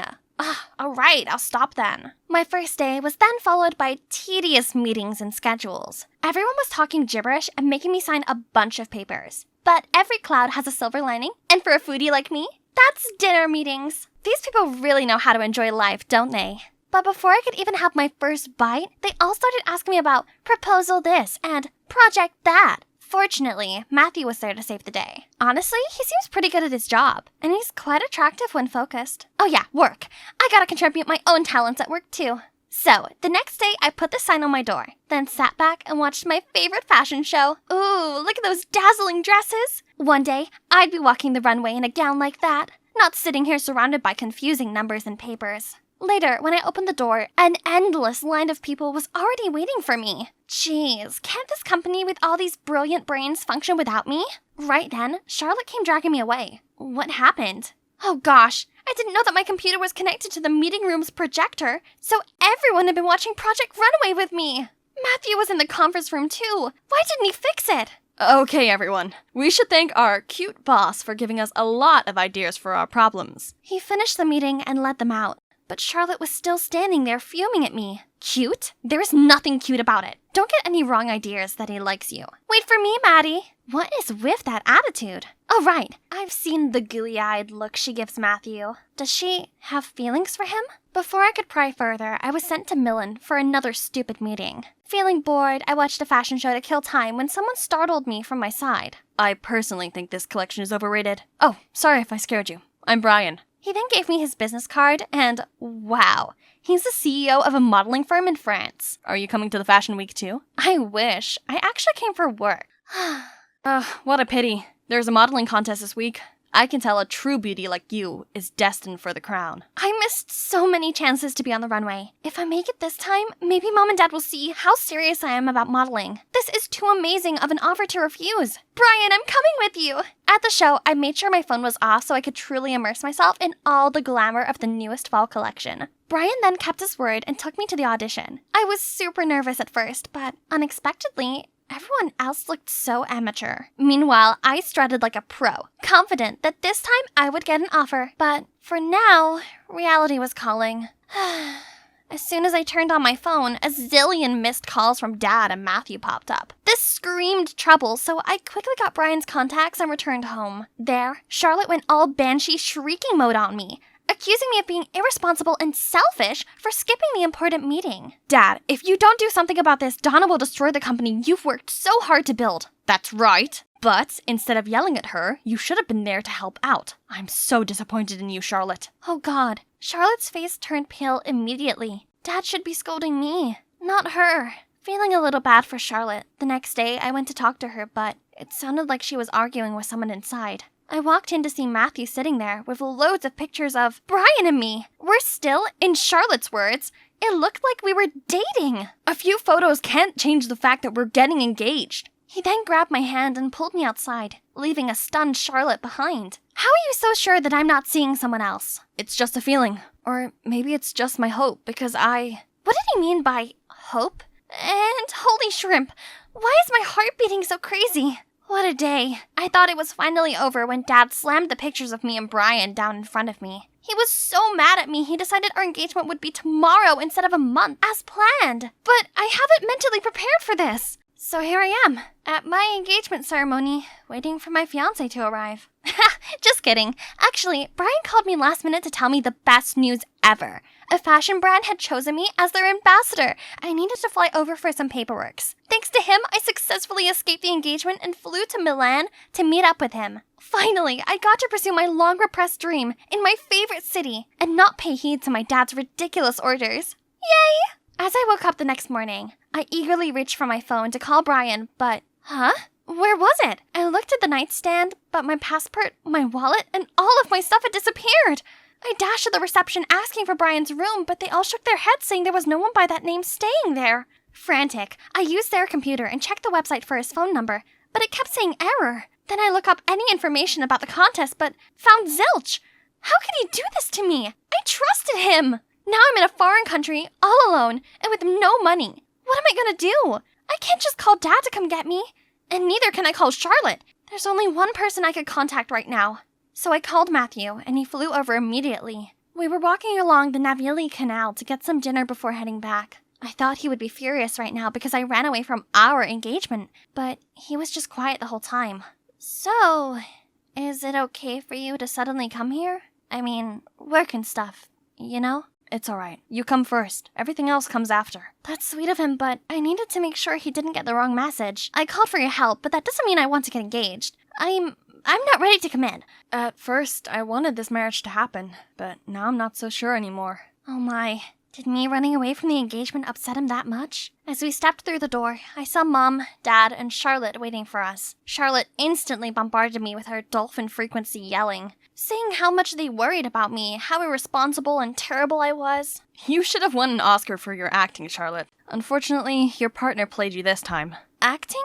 And what partner? Turns out Charlotte was the one behind all of this. She hired Brian from the beginning to make me look bad in my parents' eyes. She also made sure my engagement with Matthew didn't go as planned. Everything played out just as she'd wanted, but she didn't think Brian's greed would get the best of him. He called Matthew saying he was holding me for ransom, and during the call, the idiot fraud accidentally brought up Charlotte. We were all too shook to even speak, when Charlotte burst out crying. You're right! It was me all along! She's never done anything useful, yet got everything meant for me! Mom, Dad, if you needed someone to take care of the company and marry Maddie, why her? Why not me? You haven't told them anything this whole time? I was still processing everything when my dad sighed and said, I was going to tell you both when the time felt right, but seeing you pitting against each other like this hurts me so much. Actually, Donna, we're not your biological parents.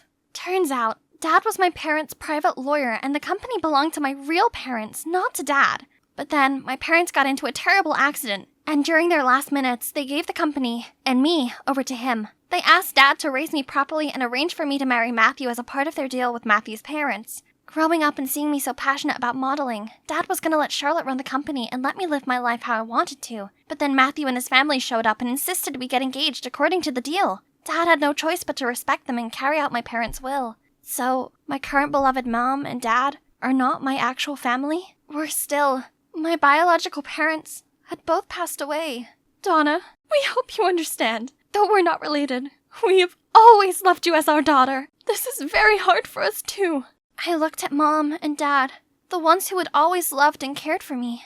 Mom, Dad, just like you two, I'm sure my parents would want me to do what makes me happy. Though I am the lawful heiress of the company, I can only do harm to it. So, I hope you understand, and let Charlotte take over it. She's a better suit than me. That's right. You cannot force someone into doing something they don't like. Neither can you force someone into love. Woohoo! No more boring office job. Instead, I've put all my energy into elite model look. And here I am today. You've got this, Donna.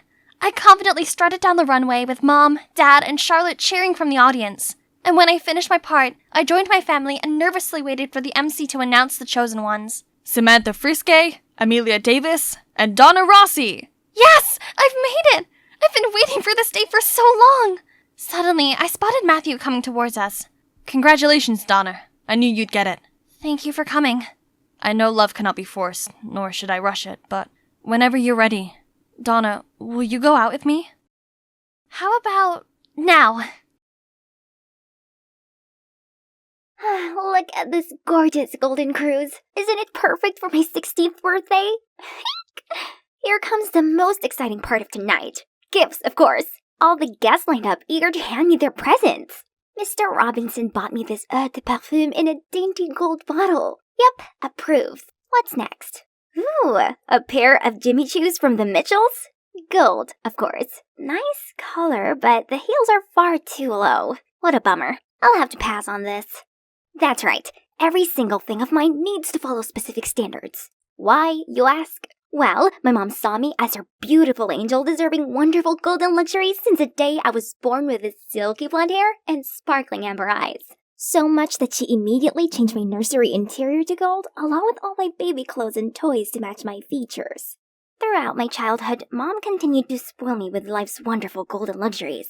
One time, I asked for a piano, then voila! A grand classical one made from pure gold appeared. Can you believe that? Another time, I said I wanted a pony. Then, without hesitation, she took me to a farm to meet Goldie, my new mare with the shiniest golden coat. Mom, thank you so much. Honey, gold is the symbol of power and divinity. You must always remember how special you are and never accept anything less than perfection. And those are the words I've been living up to.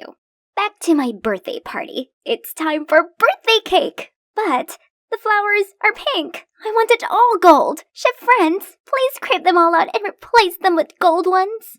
I couldn't believe my birthday was almost ruined because of that. Mom patted me on the shoulder to comfort me, while Dad just gave a disapproving look. It's just a cake, Lola. How are you going to fit in out there if you insist on being so picky? Maybe you should join a public school to open up your eyes a little. School?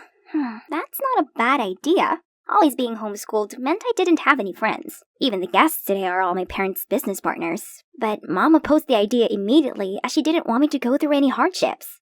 Don't worry, Mom. I'll choose a school that fits all my standards. Pretty please. And, of course, she couldn't say no.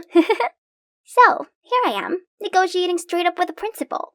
I suppose painting your lock of gold and bringing a personal chef to school and such are doable, but I'm afraid we don't have a private piano room. Then build one. Also, we only have outdoor sports field and swimming pool. So, just install a roof? Don't expect me to play sports in the scorching heat. Miss, unlike your previous tutor, not all the teachers here have a doctorate degree, be bilingual, and in the early to mid-30s. In that case, no biggie. I'll just find another school then. No, wait. Give me time. As long as your family sponsors the school as promised, I will definitely make it happen. There you go.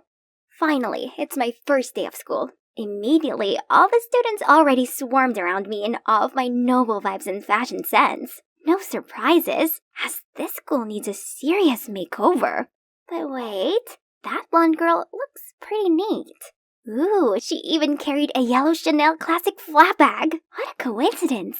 Mine's a limited edition. I went to talk to her right away. Her name's Beth, and we just naturally clicked after a brief chat about fashion and cosmetics. Seemed like I found myself an amazing bestie.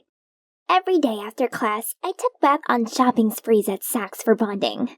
I got her all the clothes and accessories in gold and yellow, just like mine. I even talked her into bleaching her hair to be bright as mine. We're basically twins now. There's just one problem. Wherever we went, the boys followed.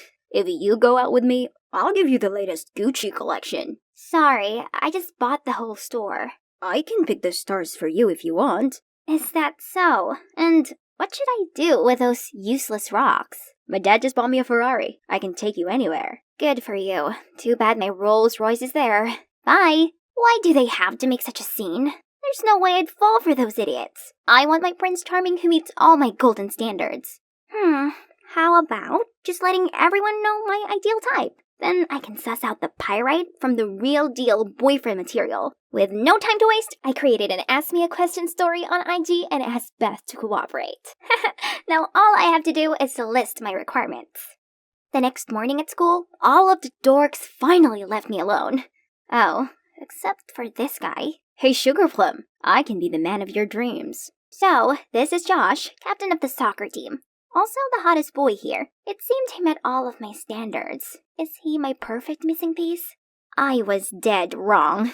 During our date, he blabbed on non-stop about how terrible it was for him for being too rich and too handsome. Ugh, how I longed to shove the steak right into his mouth and go home. But I suppose he did meet my high standards, so maybe I should give him another chance. The next morning, during PE class, Beth dashed toward me, holding a super-duper stinky shoe? Lola, Josh lied to you. He's not 6'4". Look at this nasty hiding crease insole. He's only 6'3". Ew, gross. Babe, I'm sorry. I only did it because... That's enough. Take this stinky shoe away from me. We are over. And so my quest to find true love is at a dead end. Again. Yet, surprisingly, luck had smiled on me once more. Later that day, I came to the practice room as usual when my favorite piece of music reached my ears. Oh my, what a heavenly sight! All of a sudden, I felt my heart skip a beat as I unconsciously walked toward that boy. Seems like someone has a really good taste in music. And your skills? Not so bad either. Well, as long as you open your heart to feel its soul, not just learn the notes. Then he stood up and walked away, not bothering to look back at me once. That was a bit snobby, wasn't it? Yet, strangely, I stood there dazed. But wait, who am I to swoon that easily? Let's see if he met my standards first. Beth helped me to find out more about him. Turns out he's Connor, the new transfer student who's trying out for the basketball team. So, I immediately went to Ken, the captain, and whispered in his ear, asking him to come up with an excuse to make Connor get a physical exam. At my personal doctor's office, of course. The result is finally in. Natural blonde, no baldness, check. 6'5", definitely without hiding crease insoles, check. White teeth, no cavities, check. Wow, he ticks all the boxes. Then I rushed to the principal's office asking him for Connor's school report, and it was impressive. He's always in the school's top 2, actively takes part in extracurricular activities, and he even won a prize in the national basketball competition. Oh my god, he's perfect. But wait, there's one condition left. This should be easy. Just a little higher. Higher. Ah, there they are. But these girls were way too obsessed over his abs. Those are mine, okay? That's right. There's no doubt that Connor is my Mr. Right. After that, I shyly handed him a bottle of golden-labeled mineral water and asked if he'd like to practice playing piano with me. My heart was thudding like crazy, but he just muttered, Sorry, but I already have a date. Then he went past me to... Lily! What? That nerdy girl with 0 social skills? There's no way I can lose to her. I immediately told the principal to switch all my classes to Connor so I could easily approach him. My amazing advisor Beth also helped me devise a super detailed step-by-step strategy. Soon, Connor will get over boring Lily and fall head over heels for me. First step, scent attraction. Beth told me that Connor loves this no-brand perfume, so I sprayed a bunch of it on and confidently walked into class. But why do people keep sneezing so much? Even Connor was also frowning and holding his nose. Hey Lola, you didn't shower this morning, did you? Spraying a whole bottle of cheap perfume won't help. And the whole class burst into laughter. Ugh, how humiliating. Okay, plan B. Beth suggested a grand confession. Great idea. So when school ended, the cheerleaders and I started a formation right in the middle of the entrance to ask Connor out. But before he could react, a girl suddenly lost her balance and dragged everyone down on top of me. Ouch! This time was sure to move him to tears. But when I was cheering for him, Connor somehow missed his shot and the ball flew straight at me, causing me to tumble face first into the armpit of this smelly guy. Yuck! Why did everything keep going wrong? Suddenly, I bumped into Josh. He grabbed my hand and started begging me to take him back. He said he tried all kinds of ways to grow taller and actually managed to reach 6'4" now, so I should stop pursuing Connor and become his princess instead. Jeez, I'm really not in the mood for this desperado. Let go of me! I then ran into Beth while leaving. She came to tell me that she figured out another way to make Connor mine. It seems like he's really into Lily. We have to separate them. So, I called Lily to a corner and told her as long as she stayed away from Connor, I would buy her whatever she wanted. You know, not everything can be bought. Connor isn't interested in you, so you'd better give up. You're just annoying him. What? I didn't expect quiet, nerdy Lily to say that to someone as lustrous as me. Lily's words had been bothering me all day. Was I wrong to continue pursuing Connor? Suddenly, someone ran past the window and splashed an entire bucket of paint onto Lily. I sat there baffled at what had just unfolded, when Connor immediately took his jacket off and covered Lily up. You're behind this, aren't you? You've really crossed the line. Stay away from us. Wait, he thought I did that? It's true I didn't like Lily, but I just wanted her to stay away from him. I never wanted her to be covered in ghastly purple paint. But the worst was yet to come, as the next day, Connor arrived at school with pitch black hair. Your beautiful hair. Why did you ruin it? But Connor just tutted at me and tried to pull Lily away. You know, there's so much more to Connor than his hair color. Do you even like him for him, or just because he happened to meet all of your absurd standards? If you're really into him, why not change your standards for him? I was speechless. Lily was right. I really thought all those standards were enough to make up an amazing boyfriend. Then I realized how Josh had what it takes. Still, I didn't want him. I only wanted Connor. Let's go, Lily. Someone this naive and spoiled will never understand what true love is. Leave her to her scheming. Wait, why do you keep insisting that I'm the one who harmed Lily? Drop the act. I know that paint stunt was just one of your many dirty tricks. Beth's already sent me the video where you failed to bribe Lily. Huh? Beth? Why did she do that? I was still clueless when suddenly the principal called Beth to his office. I rushed there to find out the culprit splashing paint on Lily was caught, and he revealed that the mastermind was Beth. At first, she tried to deny it, but when the boys showed us their texts about the deal, she had to tell the truth. You stole everything from me. Before you came here, I was the it girl, but now people only see me as your replica. Why are you so obsessed with that hideous golden color and your stupid standards? I can't believe Josh actually likes you, while I was the one by his side when you dumped him. Huh? So Beth liked Josh all this time? She even accepted to date him in secret. But turned out Josh only treated her as a side piece while he tried to win me back. If I can't have Josh, you can never have Connor. Unbelievable! So all this time, I'd let a fox guard the geese. I couldn't bear this place any longer, so I skipped class and went straight home. That night, on seeing how upset I was, Dad came to comfort me. I cried and told him all about my love life and friendship troubles. Honey, maybe it's time you saw others differently. Those standards don't mean anything. You should open your heart and allow yourself to see the good in people. Dad was right. I was so dead set on them that I couldn't see the true nature of the people around me. I chose Beth and Josh based on those standards, but both of them let me down. Meanwhile, Connor deliberately broke them, yet I couldn't shake him from my mind. The standards were like my music sheets. I played each note correctly, but I was so caught up in the practical side of it that I'd forgotten to embrace the soul. So the next morning, I went to apologize to Connor for the troubles I caused him and Lily. I just want you to know, I really like you, no matter what color your hair is.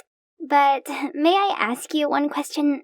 What is it about Lily that you like so much? What? You think I'm dating Lily? She's my cousin. Uh-oh, this is so embarrassing. But wait, in that case, does that mean I still have a chance? Do you remember when you were 10, you participated in a children's piano contest? A gold necklace was stolen from the hotel you were staying at. Yeah, I just have a vague recollection about that incident. The suspect was a blonde boy, a female employee's son, but I noticed the necklace peeking through a man's pocket instead. Leave the boy alone! This man is the thief! So that kid was Connor? He was grateful and super impressed with the innocent and righteous girl back then that he recognized me right away the day we met again. However, when he saw how cocky I was, he thought I'd changed for the worse and ignored me. Now I see the admirable girl I know is still there after all this time, so I wouldn't mind if we start getting to know each other anew. Really? Wish me luck this time, you guys.